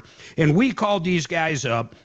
Just Suzanne called them, $93. They sent out 2 technicians, and I'm pretty sure they still do it. These 2 drain cleaners came out and put on their booties and spent about 2 hours cleaning the drain. And I was so ready. I was so sure I was going to be told a root grew into something and I need a sewer line or whatever that's called on a septic, some kind of line. Yeah. And sure enough, they're like, nope. That's just buildup of stuff you put down the garbage disposal. You owe us $93, and they were out. You can't beat it. Now they're doing these great things for our daughter at this house they're looking at. Bob, I just want to seriously, for over 10 or 12 years, I truly do, and I don't get a chance to tell people this all the time. I really appreciate what Plumline does. You guys, you run a hell of a good company. I trust everything you guys say. You're just good people. Well, thank you, Mark. That means a lot, and all the credit goes to the employees. I mean, starting with the people on the call center and the technicians that go to your home. We are just very blessed to have an amazing team that takes care of our clients and truly cares about customer service. But yeah, we still got that 93 or free special going on. It's $93 for any backed up drain. If we cannot clear it, it's free. We don't charge you. And we'll get one of our plumbing supervisors over there with some cameras, try to figure out what's going on in that case, and give you some options for repairs. And if we clear it, like in your case, get it cleared, maybe it's just sludge. It's just the honesty part of that. Like I said, I mean, most people, we have no idea. You got to trust the guy scoping it or cleaning it or whatever. You have to. Absolutely. We don't know. We've had people, Tom, that have we have seen the same video from one of Bob's competitors. The exact same video twice with 2 different addresses. That's crazy. But Bob, I want to say one more thing. You said it all has to do with the employees, and I do agree, but you're leaving out a big part. The reason the culture at Plumline is the culture at Plumline with the honesty and just going the extra mile is because of you. It is because of the leadership, and there's no one in the world that can argue with that. I love the fact you give the employees all the credit, but you created those employees. Well, I appreciate that. That's humbling. You know, Yeah. it started with the original found. The culture, and businesses have it. You can tell when a business doesn't have a good culture from the top down. You can tell they are all in it for themselves, and they're not good people. You can tell businesses like that. You can tell car dealerships, builders, contractors, HVAC companies. You can tell, can't you?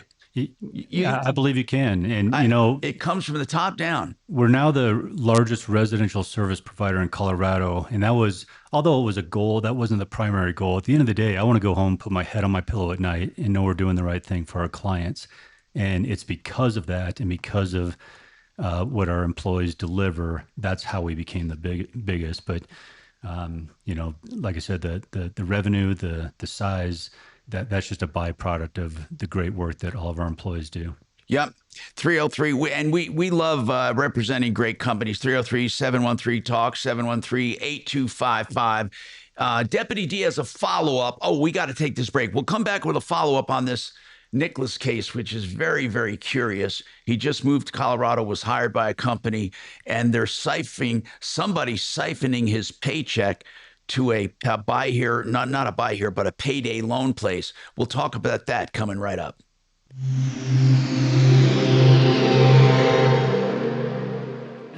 Now, impact traffic.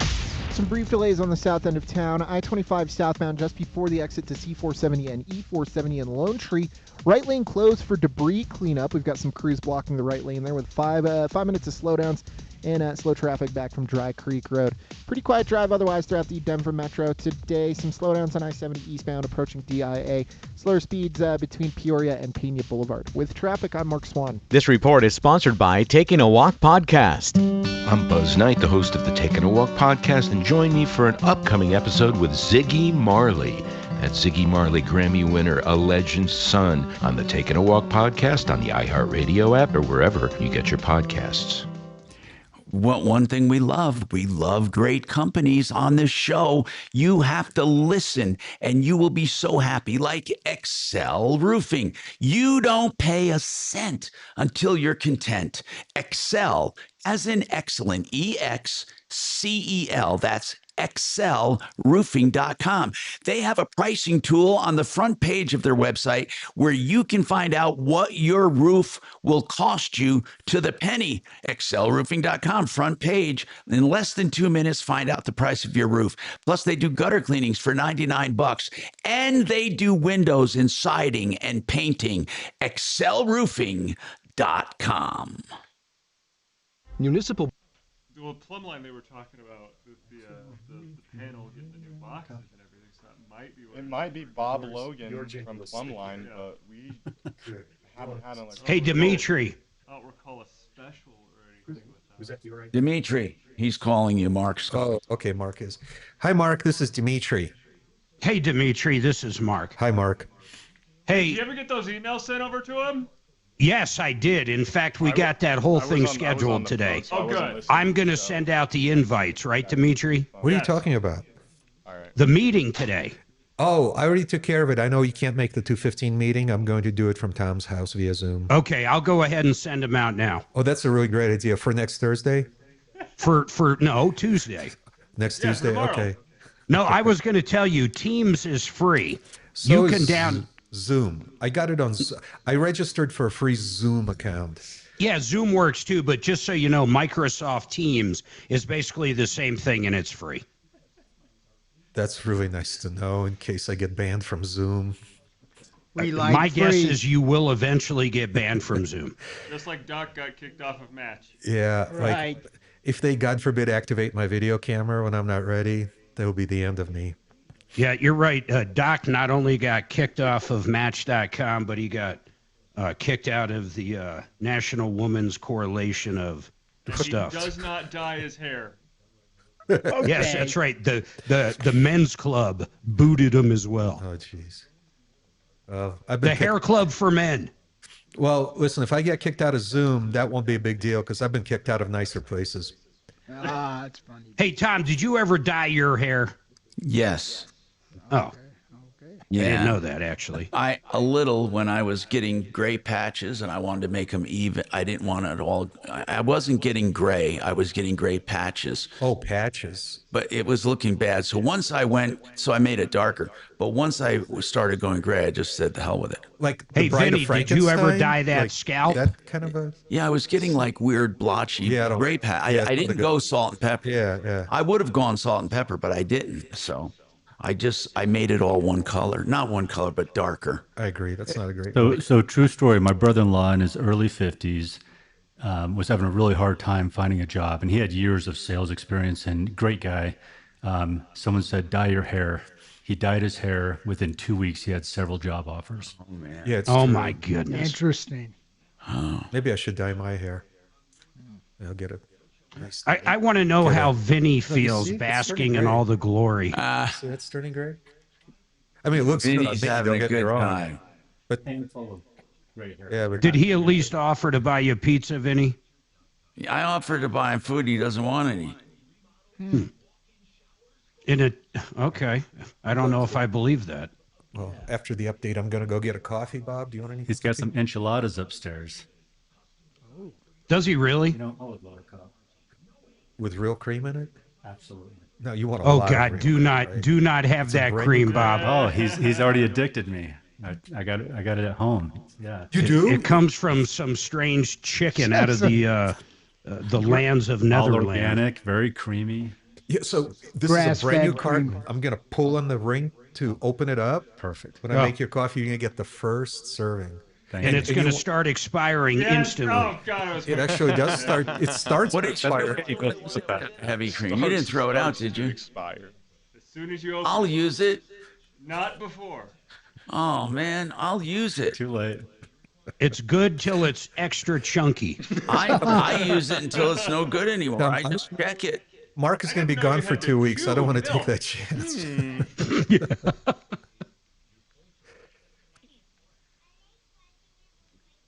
Nothing like taking a big swig of sour milk. Oh, I've never had that. I've never had that experience. It's like eating No, a I haven't. arch I burger. haven't. I bet I've had it several dozen times. Several dozen times. Probably. I drink about a gallon of milk every 2 or 3 days. Have you heard of sniffing the container?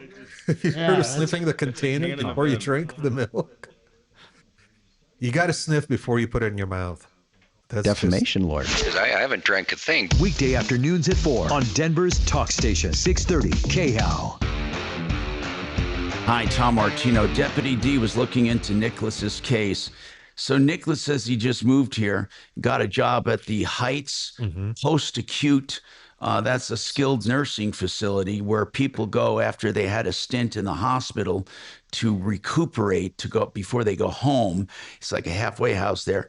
And he said that someone had signed him up for some payday loans, and they were literally garnishing his paycheck before he even got it.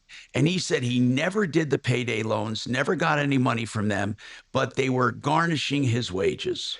Tom, I'd like to offer a quick correction. The proper term isn't garnishing. These were deductions. And the reason I want to be super precise with regard to Heights Post Recovery is they told me they're going to consult their so-called legal team, in quotation marks, before they provide us with a comment on this matter. So Nicholas and I had a conversation. And why do you call it garnishing? Because it wasn't court ordered, you mean? You're exactly. Okay. Yeah. Yeah. So Okay. since they're going to get their lawyers Right. involved in dealing with this, then we may as well be as precise as possible. So I spoke with Nicholas, and he's only worked there for about a month and a week. And the last two paychecks is when these deductions began to occur.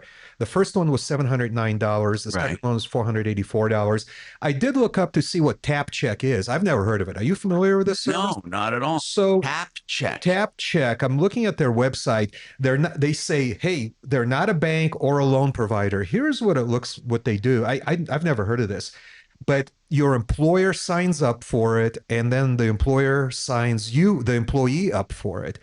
And what it does is at the end of each shift, the employer reports the hours and your earnings to TapCheck, and TapCheck makes the money available to you right away. So basically, you can It is like a payday loan, kind of. Yeah, but they don't charge interest. Well, not according to what I read, but somehow they make money. I'm not sure how they make money, right? But they make your day's wages available to you. At least you don't have to wait for a paycheck, and that's pretty important to a lot of people. So, and he didn't know he was being signed up. He says he never signed up for it. He says so. The allegation from Nicholas is somehow Heights Post Recovery signed him up for that service. Somebody's been getting his money, and then these deductions are, based on what I've researched so far, are to reimburse cap check for these advances. So when we come back, I'll let you know what Heights Post Recovery told me during our phone call. That's very interesting. Those are payday loans that they do with employers, and we'll figure out why it happened. And he said he never signed up for it. I'm Tom Martino. We have Plumline Services in the house, plumlineservices.com. More from them coming up.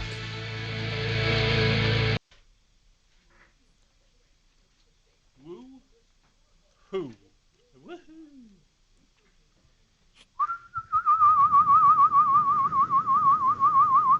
Hey, wasn't yesterday beautiful, Tommy? Beautiful day. Absolutely. That was a beautiful landing you did, a beautiful takeoff. I love the little drone that he has. It's a crazy little drone. Unbelievable. I mean, they're so precise now. Mark's got one. The little one is so cool. It's so tiny. What amazes me is how precise they are. God, you can just hover and take pictures of everything. It's really, it's flawless. It's all push button. You don't, man. So I know you like the flying aspect of flying, but with that technology, why can't they make one that you put a human being in? Well, as we were talking about, that technology is there. No. They have them in Dubai. They're taxi cabs. Yeah. God. The technology They go from is there. rooftop to Way rooftop, safer than autonomous. They'd be way safer than a helicopter. Because the helicopter, think about how archaic that is, how weird. You have to have the tail rotor to keep it from spinning around because of the top rotor. When you have four little rotors, I mean, there's no torque. All you do is, anybody who has a video game can play it. They really think about Or it. just plug in an address. Yeah. And it's like Uber. It's like an app. It picks you up. Man. So Dubai has got more than pretty much anybody. They call him Joby Aviation.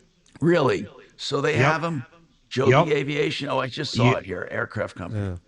So if you can't wait to shuffle off this mortal coil, head down to Dubai and book a flight on one of those. You would trust it, wouldn't you? Oh yeah, especially like. Do they have parachutes on? Parachutes? It's not a Cirrus. Oh, look at them. They're cool looking. It's got more technology than a Lincoln. They're really. Yeah, that's my point exactly. Hey, did you tell Mr. Logan about the Pirelli tires that track your every move and tell the government what's going on? Sounds like you blew my surprise because Mr. Logan is wearing. My wife has Pirelli tires on her. Oh my God, Bob! You better be careful. Have you heard about the Pirelli spy tires? I have not. They upload, so they have this tire that's already on the market. They're selling it. And I'll bet you people are buying it and they don't even know what the hell is going on. This tire gathers information about you, your driving, where you're going, when and why, and transmits it to the so-called cloud, which is not in the sky. It's a bunch of computer banks, God knows under whose control, for God only knows what purposes. These tires, they know more about your wife, if she in fact has that model of tires, than she does. Think about everything your tires can tell about you.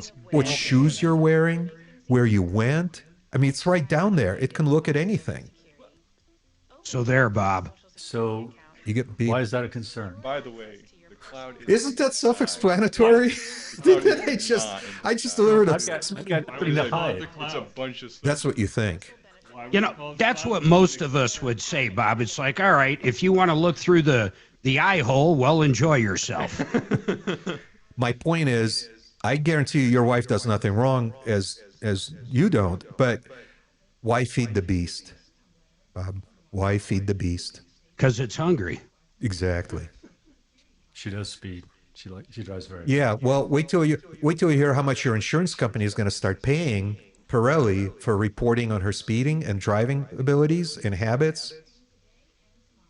Or her good driving. I wonder where the technology is built in.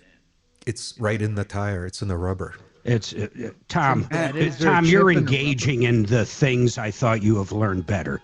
They're not in there. Well, Mark, which of my predictions have not come true?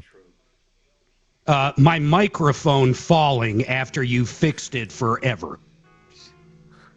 The silence. The silence is golden. The one you claimed for 30 minutes to have fixed? So, Bob, if you sent one of your guys out to fix a furnace, okay? Yes. And they said it's going to be $500 and your furnace will be fixed and it's good. Guaranteed forever. So you guys fix a furnace and 20 minutes later the furnace is broke and the customer calls you up and says, my furnace is broke again. And your technician's answer is, well, that's a different point of failure. Too bad, so sad. Would you agree with that?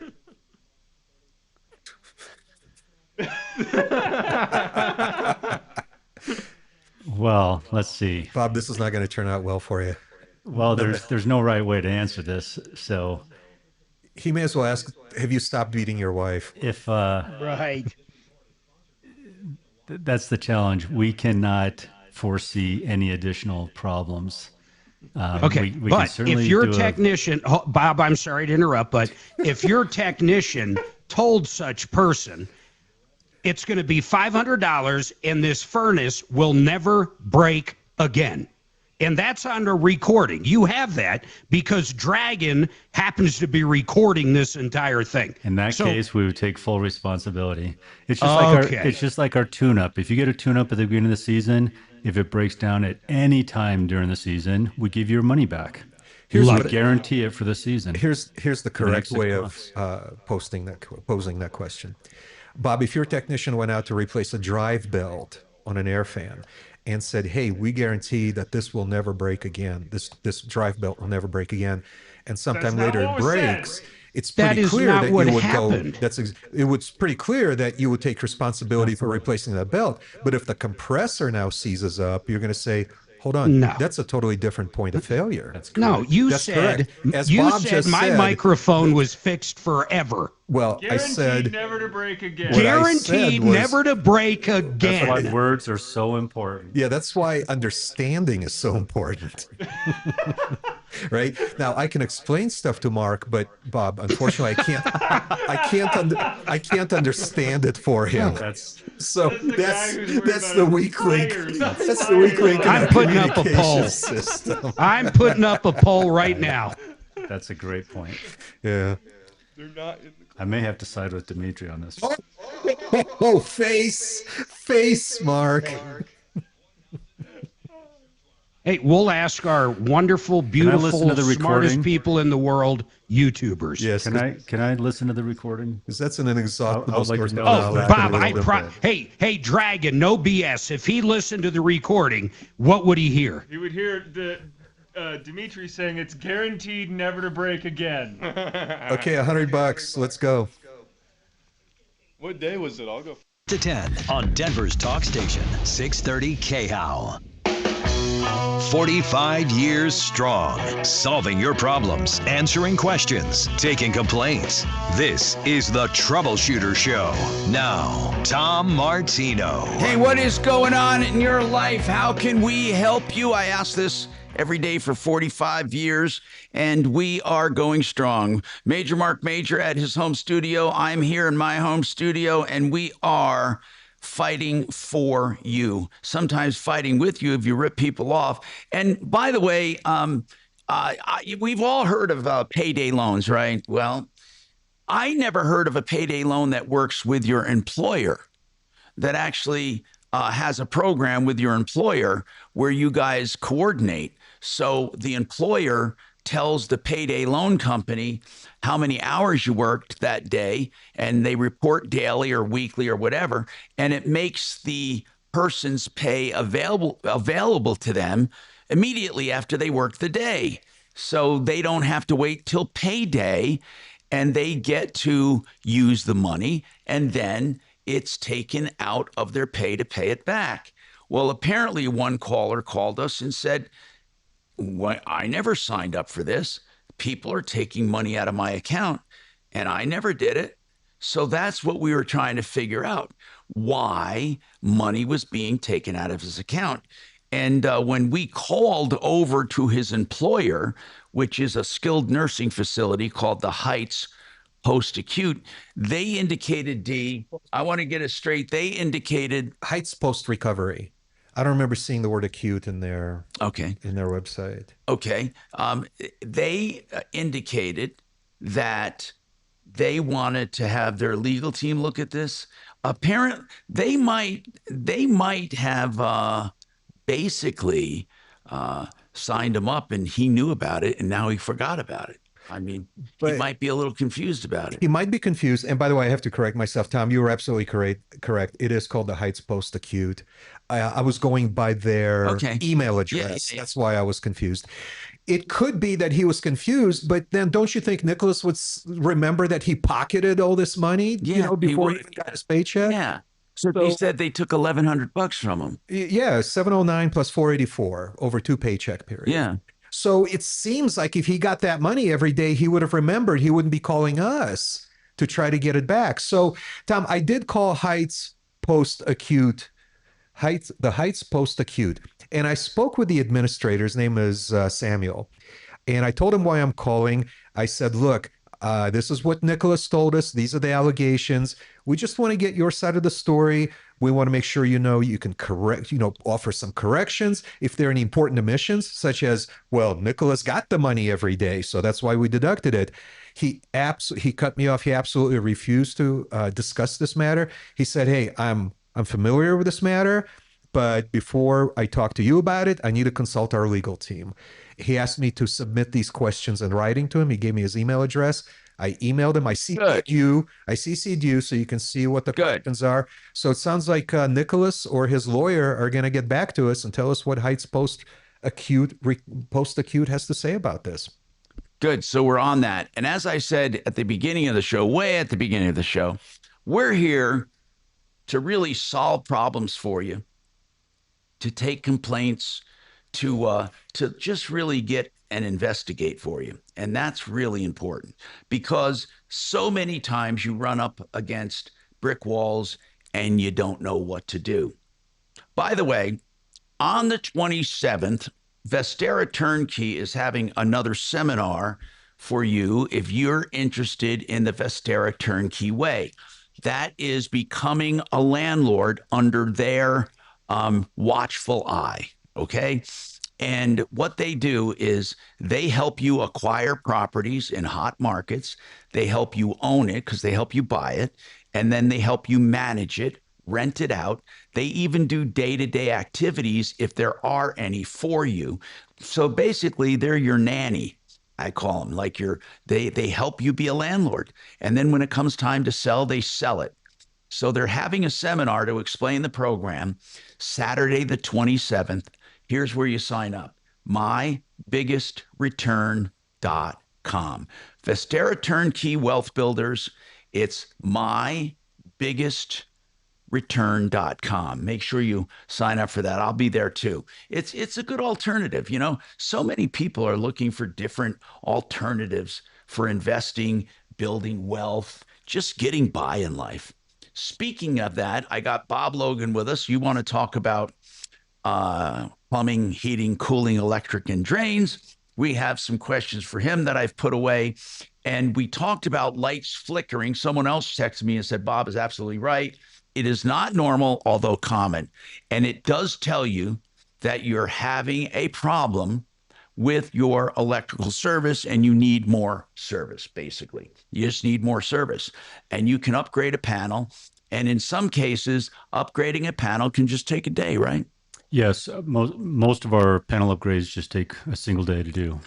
Somebody wants to know, if the power doesn't go out and they get a lightning strike, if an appliance is off, can it be damaged? Do you know that? They can. Because it'll travel through the circuit. Really? It's that powerful. So when you come out, have you gone out after lightning strikes? Me personally, no, I but mean, yes, you're our not- electricians So do what it do all you the guys do time. after a lightning strike? What do you have to do? Do you have to replace a lot of stuff?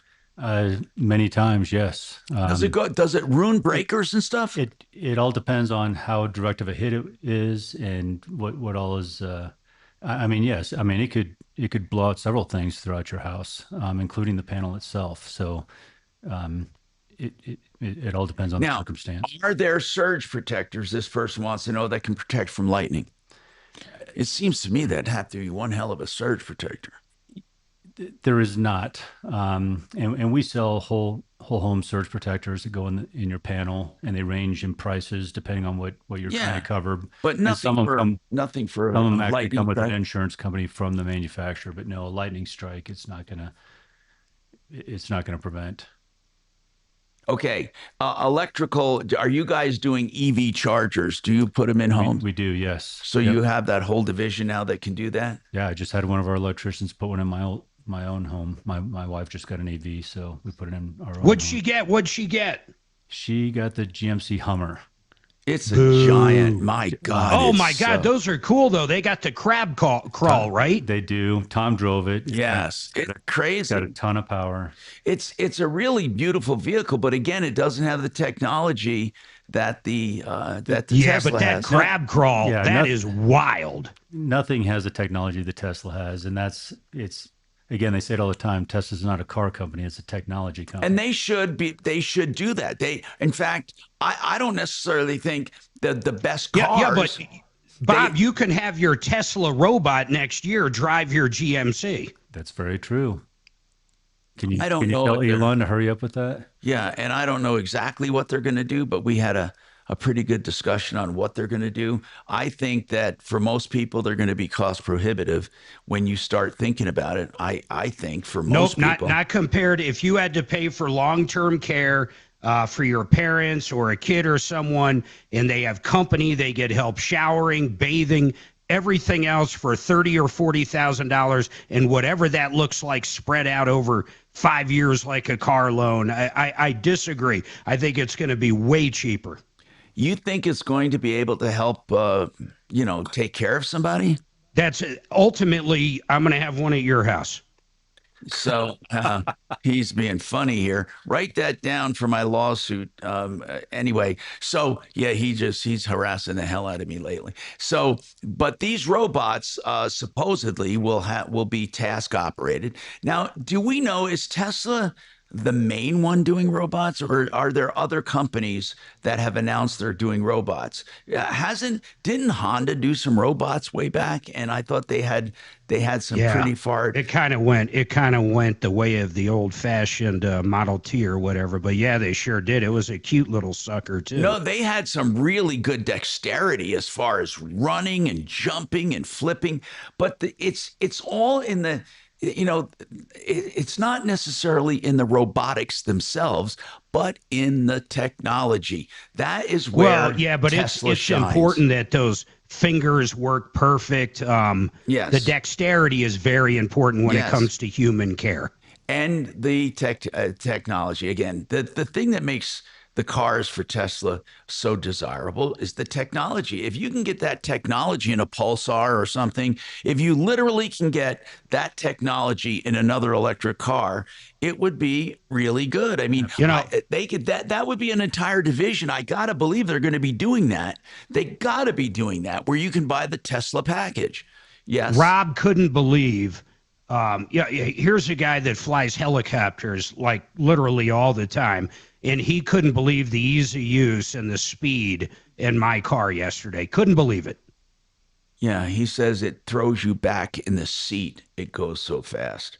Yeah, electric cars are incredible. They really are. And especially Tesla and the way they do it. What's the fastest you've had that up to, Mark? I'll text you. Yeah, really? Can you know, because what is No, I've hit 150. 150. 150. That's pretty fast. And it's so is that like in the it first 4 happens so seconds? quick. That happened. Like you can, what does it do in a quarter mile? 0 to what? I don't know in a quarter. I'll look it up. But at 0 to 60 in how many seconds? 0 to 60 is like 1.9. It's instant. You go 160. Gosh, you're going 60 miles an hour in less than 2 seconds. Oh yeah, Think about that. Even in the GMC with how heavy that thing is, if you punch it, I swear those front tires are coming off the ground. It's crazy. See, 151 at 9 seconds. That's your quarter mile. 150. I'm just surprised that more and more people aren't buying them, really, frankly, because, and especially gearheads who love speed. I mean, if you love speed, you can't get better speed than in an electric car. The thing that kept me from doing it for so long was the range of the vehicles. Like I wouldn't be able to use it because I'm bouncing around from office to office and going up to Fort Collins, but now they've increased the range to a point where they're becoming more practical for a lot of people. Why did you do the Hummer? Because it's big and bad looking? Because it's beautiful. Yes. Yeah. And it's what Jackie wanted. It is beautiful, but how many does it seat inside comfortably? 5. Oh, it does? Yes. Yeah. Okay. And it's big. Is it big or does it just feel big? It's big. It's wide. Like the footprint, is it bigger than like a normal SUV? Well, like my Lincoln is longer, but the GMC is wider. And does it have auto drive of any kind? It does, just on highways and interstates, yeah. But nothing like the Teslas where it will follow navigation and stop at red lights and start again. It doesn't have that technology. God, why are companies so damn lax in their technology? I don't understand it. Unless they feel Tesla is so far ahead, they're just going to someday license that. Maybe the entire industry is waiting for that. It could be. I don't know. Basically, I have to believe something like very that. Nice electric car. Because everybody copies everybody. So I'm wondering, why hasn't anyone copied the full driving mode? I mean, it is a matter of just first of all, you're thinking everybody has these data points of millions and hundreds of millions of cars that have been uploading it to the cloud forever. They have all the data points. Who else has it? Yeah, because it's more than just hardware, right? You got to think of the AI. So on hardware 4 right now, a lot of the AI is kind of like, it's somewhat over the air, although some of it is instant. But coming out with hardware 5, which could be a year or two, the new chipsets, I mean, everything's in your car. It really just doesn't care about anything else. It's its own little ecosystem you're in. Yeah. Okay. Water Pros, by the way, can do a reverse osmosis now without a tank at your kitchen sink. It's instant reverse osmosis out of your regular faucet, fully installed for $1,800. That's Water Pros, 303-862-5554, waterpros.net.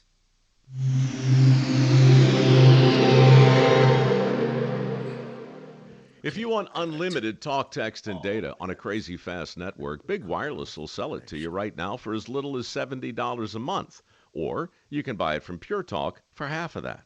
I'm talking about unlimited talk, text, and unlimited data for just $34.99 a month. Stop paying the big guys twice what you need to. Dial pound 250, say my name. That's pound 250, micro, to switch to Pure Talk, where the savings are truly unlimited. You know, Joe Chiano, I can think of a lot of benefits to get an annuity as we get closer to retirement. I can think of long-term care benefits. I can think of a 21% bonus that starts building for you day one. I can think about knowing there's going to be a check in the mailbox every single month till the day I die that I can never outlive. Give me some of the other benefits. Well, you know, Mark, one of the biggest benefits that people really like about our annuity is the fees. Everybody's concerned about fees. And our annuity that we're promoting right now, offers a 0.1% fee. Whoa. A 0.1% tenth? fee. 1/10, Mark. 0.1%. Now think about that. Now, if you look at anything else in the financial services market, you're going to see that people are paying between 1 to 3% every single year from their accounts. I mean, think about that. So that means that if they have their money invested in the stock market, the market has to do at least 4%, to actually get a profit. Think about that. 0.1%. And you mentioned some of the great benefits of the annuity. I mean, one of the biggest draws that the annuity has is actually the lifetime income. The lifetime income is guaranteed to go for as long as the person lives. It doesn't deplete, period. So if you have a 401k, for example, and you begin to draw money from it, it's not going to last you on a guaranteed basis for the rest of your life. It's going to deplete eventually, right? And Joe, not only that, if you're in a company getting ready to retire with a pension, you have no idea how much your spouse is going to get, or maybe your kids. But if we talk again about a 21% bonus, $100,000 gives you $121,000 day one.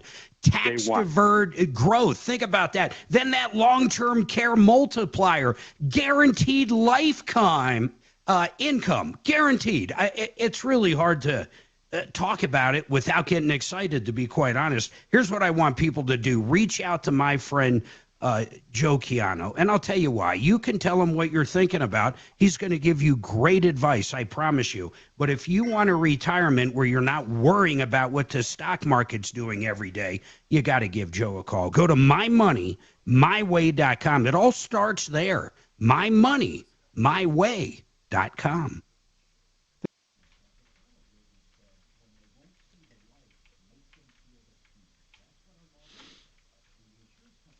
Hey, Adam. Give me 1 second. One. Joe, thank you so much for coming on. One. Hilarious. What's up, Bo? What do I owe your mom for the Mr. Good bars? 20 times, or 10 times 2, so 20. I figure I better ask you now before she gets my voicemail, then, because she'll probably fucking double the price. 20 it is now. Don't lose it. Bo, there's a service fee, Bo. Service fee? How much? Delivery fee plus service fee. Oh, hey, I gave him a ride home last week. That was just for the bars. 20 bucks just for the bars. Or not curiosity. Hey, Bob, I got someone that wants a quote on a charger through referral list. Who do I have them call or email or what? If you just want to send it to me, I'll get it to the right people. It is going to be in your email in 1 second. Bob, That way Mr. I'm in the loop. Three-Piece. Mr. Three-Piece It's only is a going to take two-piece. care of it It's personally. Only a two-piece. I don't have a vest. Okay. Was it three-piece Both. last time, Bob? They can buy their own. Like in my case, I bought one from GMC and then had my electricians. Oh, yeah. In fact, I told Jackie, I said, when the lease is over, if it makes sense to purchase it, I'll take it, and she can go get something else.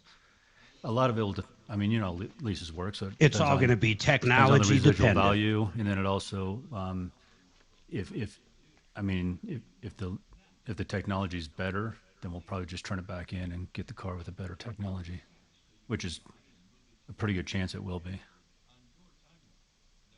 That's the Hey, first Bob, car, did that's you the find first car I've anything leased. out about Adeline stuff?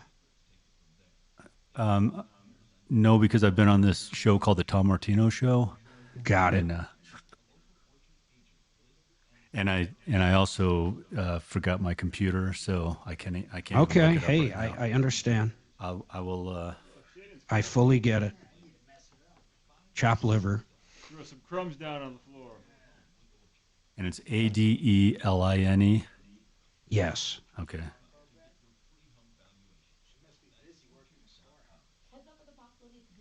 Store? It's Monday. Store ain't open. Just handing out money. Yeah, I know. What are you going to give me? I don't know what. Are you bringing Vinny up flying or doing anything cool with him, Thomas? Handing out cash. I have no idea what this guy gave me $20 for. Yeah. So, but I'm keeping it. I mean, You know, I've been no. really I just said that's what I owe your mom for the Mr. Goodbar. When? You just told me on the damn the intercom. I literally do not remember ever saying that. You think I made it up in my pea brain? No, but I'll take the 20. But you still owe me for the. Wealth.com. 630 KHAL. An iHeartRadio station. Hi, Tom Martino here. Welcome. Bob Logan's with us from Plumline Services. Major Marc Mager's in the home studio. I'm in my home studio, and we are just solving problems, answering questions, taking place. Deputy D has been looking into problems. I think Deputy Bo's been looking into problems. If you guys have any follow-ups, just let us know, please. It's really important that we emphasize a few things that we've learned today.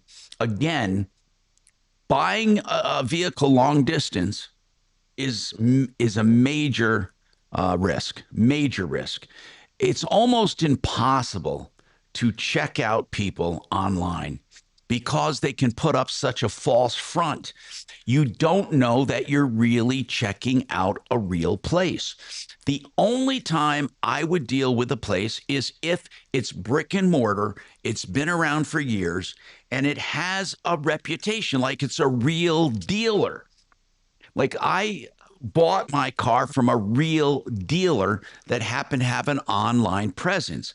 But it's not one of these, places that, have these classic cars like this one we ran up against today, or these specialty cars, or they're not a new car dealership. They're not licensed in any state. They don't have brick and mortar. You don't know who you're dealing with. And there should be all kinds of red flags. First of all, when you have to pay in advance, you should never have to pay 100% upfront. Now they're going to say, well, we're not shipping your car until we're paid for it. You have to have some kind of escrow agreement or fly out and see it. I mean, if you're buying a car and you're spending that much money, a few $100 for a plane ticket is well worth it. Truly well worth it. Let's go back to some home services questions. Okay, somebody wants to know, at what point do you fix your furnace or do you replace your furnace? And I'm just taking a stab at 15 years. I don't know, Bob. I'm just making that up. I don't even know. What do you say? The answer is always, and I know this is not great. It depends. Don't say it depends. Well, okay. If you buy a car and you never change the oil and you don't rotate the tires, and it's going to be time to replace it. Right. Probably in 4 years. Right. So if you've maintained it well, you should get 15 or 20 years out of it. Technology and stuff. You got old technology. It's not as efficient. If you're looking for a communicating system, something that's going to be quieter, safer, saves you on your utilities, then it's probably time to upgrade. But we in most companies, I think, will give you a free estimate on this. So make sure you're working with a legitimate company, because first of all, I say it all the time, this isn't like a refrigerator where you bring it home and plug it in. You can buy the best equipment money will buy. If it's not installed properly, it's not going to last. That's the other depends part. Who installed it previously? And we should mention why. So, when you if you don't install it properly, you can get back pressure. You can get a lack of proper operation, which can cause the burners to go up. It could be undersized. That's right. Which can accelerate aging, cut down on efficiency. Again, people might think a little larger is better. Not always. Right. And so the other thing about buying a furnace and air conditioning system, it's a lot like buying an automobile. It's not one size fits all. There's different sizes. And then even within that size, you can buy a budget piece of equipment or you can buy a luxury equipment and several options in between.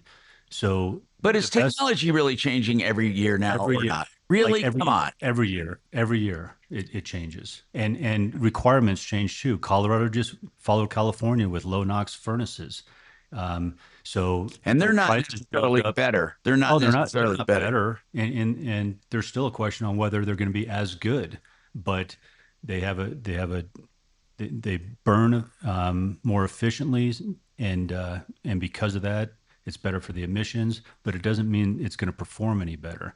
So we bought a large inventory of last year's models, which you still have. We still have a few of them, and so if somebody's looking at saving some money, And the technology isn't. In my opinion, the technology is better, the old one. Well, it's proven. Yeah. The low NOx systems aren't proven in high altitude or long term. They don't have the statistics to back anything up. So yes, that's what I got in my house. I made sure I put them in. So how many old systems do you have left? You got to run a special on them. You get rid of them in no time. I'd have to look. I know we're under 100, but again, we install 2,500 systems a year. So right, you're going to run through those. We're going to run through them pretty quick, especially now that demand season's here for air conditioning. Again, these are furnaces that we're talking about. And that's another thing. You got to match the furnace and the AC nowadays, especially if you have a multi-stage furnace and you can't have an old air conditioner on it. You can, but it's not going to get the most out of it. But it's not going to get the most out of it, right? The best way is to match the furnace and the air conditioning system together. What's the more expensive unit when you go to buy it? Is it air or is it? I think air is more expensive, right, than a furnace. Well, a heat pump certainly will be. Typically air is, if you're buying it by itself, air is typically more expensive. Yeah, then that's the other thing. When you buy them together, the labor's not that much more to install both than it is just one. So if you're buying them separately, you're paying for the labor twice. Right. If you buy them together, it'll add a little bit to the labor, but again, we're in and out in one day, and so you're going to save a lot of money by doing it together. Okay, so in any case, here's the deal. When it comes to furnaces, if you want to know what is the latest and the greatest, like for example, if we're speccing out a computer, we can tell you an SSD drive, a solid state drive is better than any kind of a moving drive, right? So when we're talking about furnaces, we're going to tell you that basically with furnaces, you always want modulating blowers now, right? You want a modulating furnace, right? With all kinds of variations, not just low, medium, and high. You want it to modulate. That's the ultimate. Right. And the easiest way to understand that, so a single stage, which they still sell, is either on or it's off. That's right. Blowing 100%. And it'll go on and it'll heat your house, then go off. There's two stage, which works typically at 60%. And then if that's not satisfying, it'll jump up to 100%. And then modulating is like the pedal on your oh, it'll give just pedal, a tiny bit. You can give a little bit, you can give a lot, you can give anything in between. Everything in between. The totally modulated furnace. Based on your exact needs, correct. So that's what you want, is a modulating furnace if you had to pick one of the features. And then what else would you look for in today's furnaces? A lot of people like communicating, so I can look on my phone right now and tell you which systems are on, which are off, what the settings are. And if I go on vacation and forget to turn my air down, I can change it on my phone. So communicating systems, I think, are a must. Aren't they all like that now? They're not all like that, but I would highly recommend it to everybody. It also sends alerts if it detects anything wrong with the system. It'll send an alert, and you can set it up to actually have the alert go to the dealer that you purchased it from. So in Plumline's case, we would get the alert. So if there's a real problem, what kind of an alert would you get? Like what kind of problem would cause an alert? Restricted airflow, which could just be something as simple as not changing your filter. But you'll actually call the customer and say, we just got an alert on your furnace? We just got an alert. Really? We'd like to come out and take a look and see what's going on, and hopefully it's an easy resolution. And again, that's up to the customer. They can opt out of that, so the alert just goes to them. Yeah. Or they can include us. Bob, wanted to get your advice on filters. Since you brought that up, it reminded me, this was actually my number one question I've been saving for you. I have a home AC system. It's a heat pump, and I live in a multi-story building, but I have my own air filter. So I replace that. I really don't have a set schedule, but I look at it every few months. And that's the way I do it. I replace it every 6 or 12 months. Because some months I don't even run the AC or the heat. Right. When I go to Home Depot to buy an air filter, I can buy some for 98 cents, and That's that's right. like that blue one, Right. really loosely woven blue. And there are some that, I'm not kidding you, $25. Okay, you're going to have to wait for the answer because I want him to. This is really important because most people are spending money uselessly on a filter, and we'll tell you why coming up. Gravina's has the greatest windows because they have 50 brands of windows to choose from. Beware of a company that can only sell you one brand. That's all you're going to get. With Gravina's, you got 50 to choose from, plus multiple lines of siding and doors. 303 Gravina.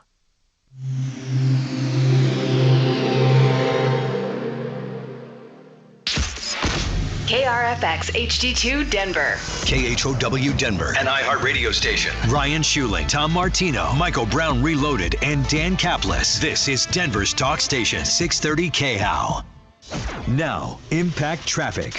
Pretty clear drive throughout the Denver metro. One incident south of downtown. We had reports of an accident I-25 southbound around Yale Avenue.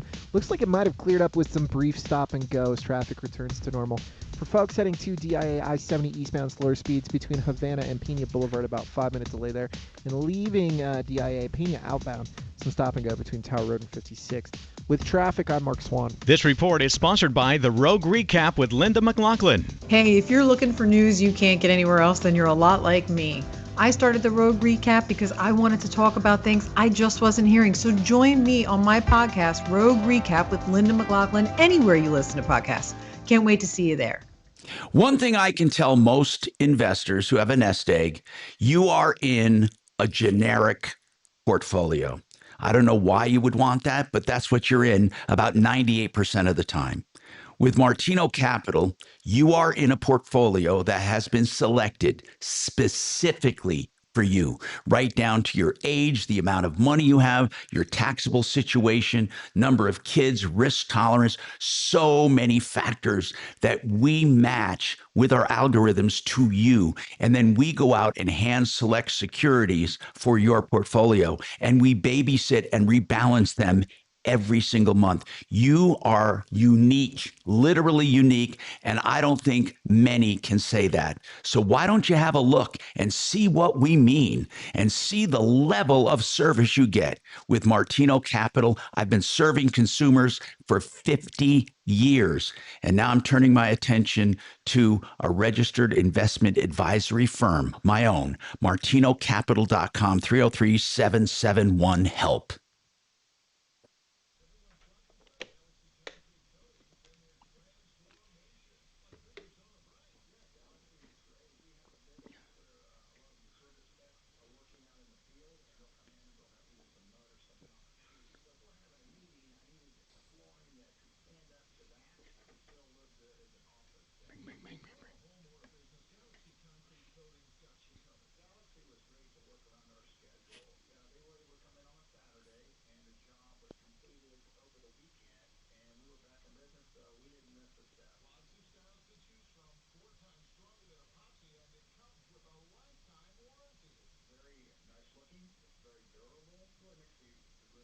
You know, the people are still worried about. I don't have any silver mercury film things in my mouth. Do you? Silver mercury? I don't remember. People are still concerned about them with mercury levels. Do they leach your entire life into your body, I guess? I think it's a minute amount, and it's amalgam. It's a small percentage of silver. Right. And it's a great filling material, but I think they use porcelain now instead of amalgam. Years ago, I had every single one of mine removed and replaced. Oh, sure. Yeah, like every one of them. Reusables. I don't know. I just buy the disposable. What's that? No, in Florida, they have places where you can get these stuff and not get filters. They make permanent filters. You just take it out. They're bad. Yeah, let's talk about it. I don't forget. You want to talk about it. They're too thick. The problem is that, really, really good filters are really, really bad for the systems because they choke it down. They restrict airflow. It's better to have the wispiest filter you can buy. Yep. And then change it often. What is it, Bob? Like a MERV 7? Isn't that like the perfect pleated filtration? I don't even use a pleated one. I just use the fuzzy ones. The little, okay, like fiberglass. Which is pleated, but it's on the lower end. But I'll be honest with you, like D, when I think about it, I go, oh, I got to change that. I just don't have it on a schedule, and I need to put it on a schedule. Well, it depends on how often you run the machine. Well, I'm running. Yeah, you're right. I turn on my AC. Like with like a MERV 5 or the one Tom uses. What is that? $3 or something like that? $4. Yeah. So The 99-cent I Walmart. change mine monthly during the summer months and every other month during the winter. That's because you get them free from your company. No, I don't get anything free. Oh, Bob Please. uses a MERV 18. Buy one, get the rest of the case for free. That's the Christmas special. I'll show you my Amazon. I bought them from Amazon. What? Yeah. That's awesome, Bob. Huh? That's great. Come on, you don't buy them from Johnstone or your Oh, is that carrier because your company's so distributor? expensive? That's fine. Oh, that's a good one, D. I just won't save any money by buying them through the company. No, I know the feeling.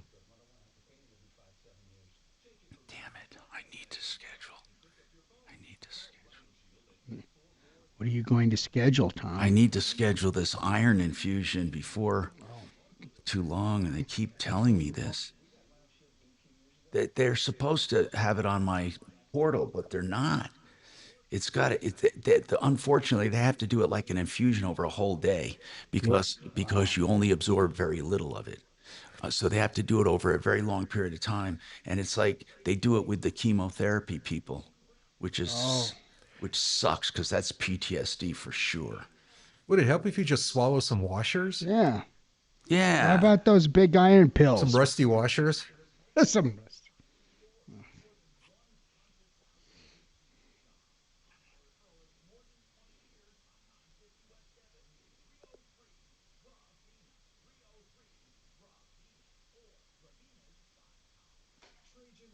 Or trusted local fiduciary advisors. TrajanWealth.com.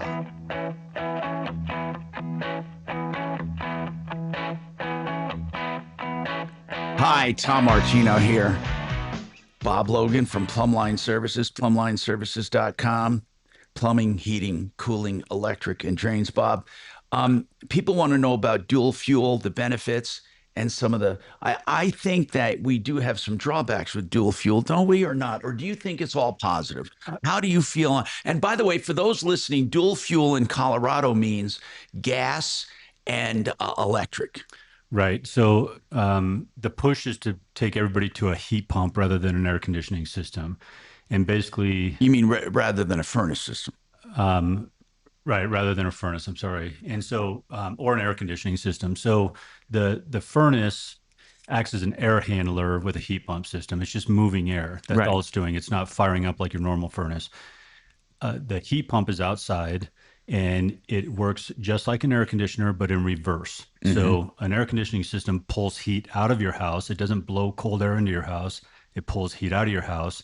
And when the heat pump is working in reverse, it's pulling heat from the outside and bringing it into your house. So that's a heat pump system. I've got what's called a dual fuel in my house, which is a gas furnace, but I've also got the heat pump. And you can set it based on your utility usage and everything else so that at a certain temperature, it switches from gas heating to the heat pump heating. And I think dual fuel is the best way to go. Can we get along with just electric, or are they working toward that goal? You can. People will question that in Colorado, and especially if you lived up, say, in the mountains or something like that, you might have some challenge keeping up on the really cold days. But the heat pumps are getting so good, they can actually pull heat out of the air even at negative temperatures.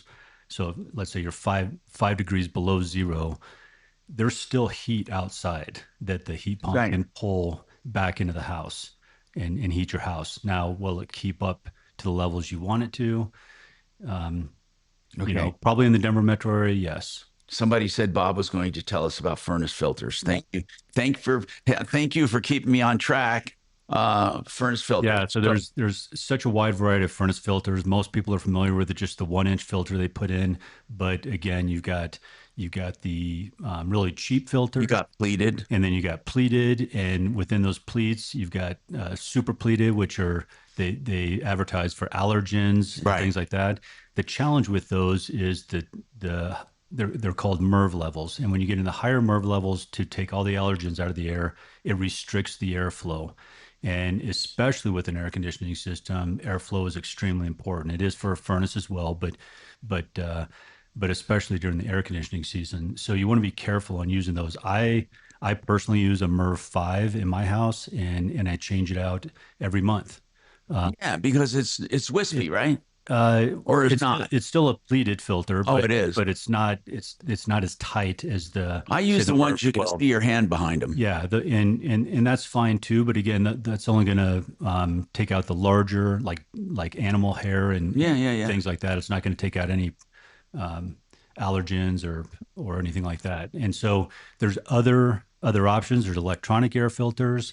There's 2-inch and 4-inch pleated filters, which allow more airflow to go through, but they have a higher surface area. We've got HEPA filters for people who are truly suffering with allergies. That's what I recommend. They're expensive, but they do a heck of a job. They don't restrict the airflow at all in your house, but they take some like 99.3% of the allergens out. Bob, did you say HEPA filters don't restrict airflow? They do not. But filtration implies that you have the tiniest possible opening, like in order to trap the allergens. So how does that work? Our HEPA filters go on the side of the duct system, and as the air is passing through, it's pulling it through. It's basically circulating it into the HEPA filter and then throwing it back in the ductwork. Okay. So air can pass straight through the ductwork, but it's constantly being recirculated into the HEPA filter. So a HEPA filter isn't like that flat thing that I slide into my, is it shaped differently? It'll attach to the side of your return air. I didn't know there was such a thing. It's like a separate, almost like the electrostatic separate. My final question about filters is, so what about those super cheap blue loosely woven filters? What do you think of those? Is there anything wrong with those? That's what I use. Well, again, it's how often it's kind of common sense. They're only going to filter out so much. Yeah. So if you have pets, it'll probably grab the dog hair, but it's not going to help you with allergies. It's not going to pull out the dust and the dirt that you find in your house. It's not going to help. But if most houses, if it's clean enough, you don't need that. Sometimes at night, now my house is not a pigsty, but I have a very bright flashlight and I turn it on when it's pitch dark in my house. And I can see this column of sparkling dust. I don't have that in my house. You don't? Nope. Tell us about your filters.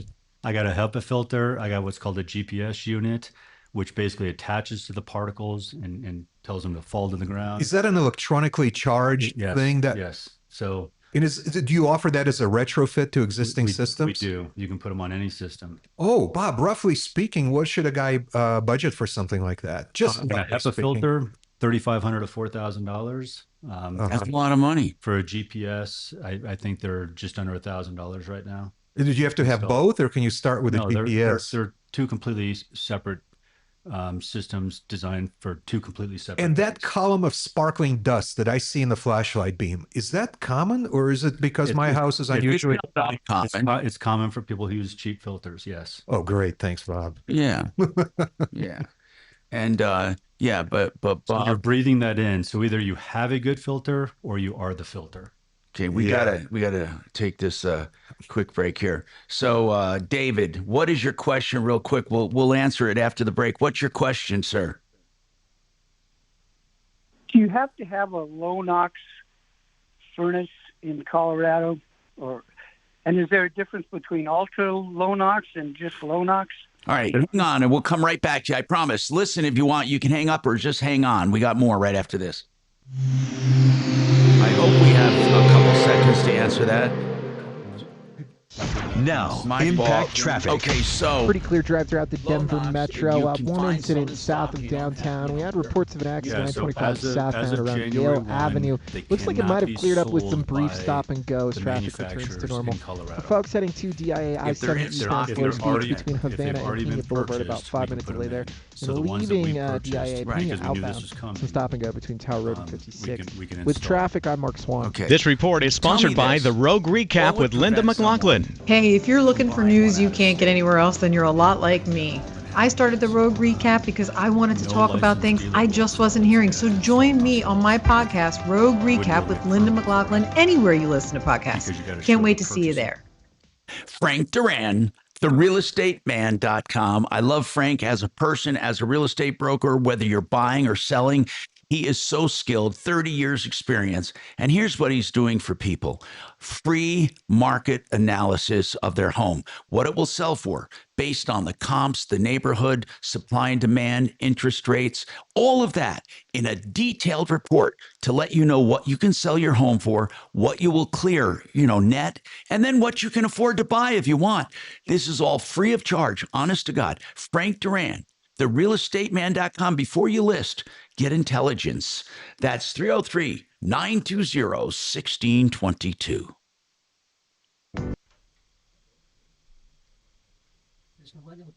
Roll the dice, and we have 30 seconds. 30 seconds to answer. Okay. Yeah. This is the weather. Okay, what was he talking about? Ultra low NOx. What was that about? Just low NOx or ultra low NOx are kind of interchangeable. Yeah. It's the new furnaces that I hate. Just let's start with Dave, and we're going to just tell him real quick and then be out. We're out. We're out. You wouldn't let me buy you any food, man. Stephanie's going to be mad at me for not feeding you. I don't want to eat from me. I know. She's going to be mad at me. She says, feed Vinny. Now, because she took my sister to lunch. Take Vinny out to dinner tonight. Tom. I will. Well, we'll do that for sure. I don't have any appetite at all. Wait, right now or in general? In general. It's been dead. Because I got to get that fucking iron in me. Motherfuckers. Not even for a Bubba's pizza? I'm writing to him right now. You ate 4 slices of Bubba's on Friday. That's appetite. Oh, good. Yeah, you're right. I did. Did I have 4? Yeah. Counted how many missing spots there were. You got to come on a Friday. We have awesome pizza here. Oh no, you can't come to Meat Fest because you'll be in Malta. Yeah. Or is it Yalta? What's the day? I remember. I'm going to be It's on the Saturday of the weekend. Please. Okay, yeah, it's on the weekend formerly known as Labor Day. It's on Saturday of that weekend. Yeah, I'll be in Belize. Can you, just maybe one day earlier or one day later or something like that? Well, it's like right in the middle. That's the problem. We're going like from a Thursday through to a Saturday. How long's Vinny in town, Tom? Till Wednesday. They just, at the end of their stay, after seeing their kids, they leave a few days at the end to visit with us. Well, that's good. Yeah, then we get to see each other. He's Then from my sister spent 2 weeks with me, out of surgery last year. Yep, I remember She her. took care of me. Yeah. Yep, I met her. Yeah. They're from New York. Vinny's from New York. Well, they're in Florida now, but yeah, originally from New York. We're all from New York originally.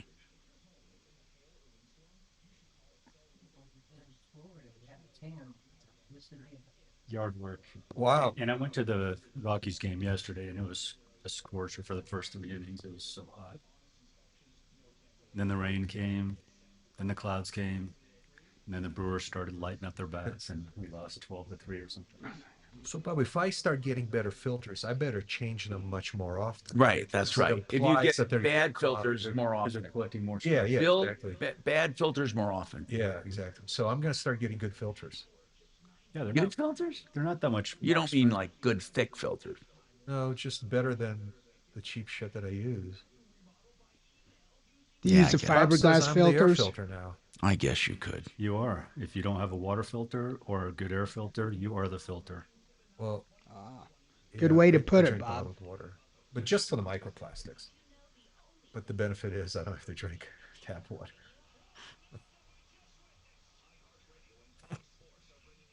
Look, I just got these delivered May 19th. Amazon. And this is a Merv. I think I got a Merv 5. $40 a filter? Oh, these are Merv 8. I thought I was getting Merv 5. I got Merv 8. But I change them monthly. Are they pleated, Bob? No, it's $40 for a 6-pack. Oh, that's that's not much more than what I currently pay. I think I pay $6 or $8. Gubernatorial candidates, I believe that there is. I know it's a tall mountain to climb, but I think the path is there. Join me at 4. All right, Tom Martino here. We're going to talk about this low NOx or ultra low NOx.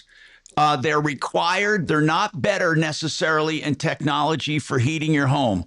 So you need them if you buy them new from the manufacturer. However, if a distributor like Plumline has the old ones left over, they are allowed to sell them to you. And Plumline has about 100 or more of the older units that they can sell you that work perfectly. And you save money on them. And you'll save money on them, David. So like half the price. Yeah, it's really lower in price. So call plumlineservices.com 303-586-1086. 303-586-1086. And don't forget 303 Martino. Follow. You guys are clear. Thanks, man. Real Tom Martino.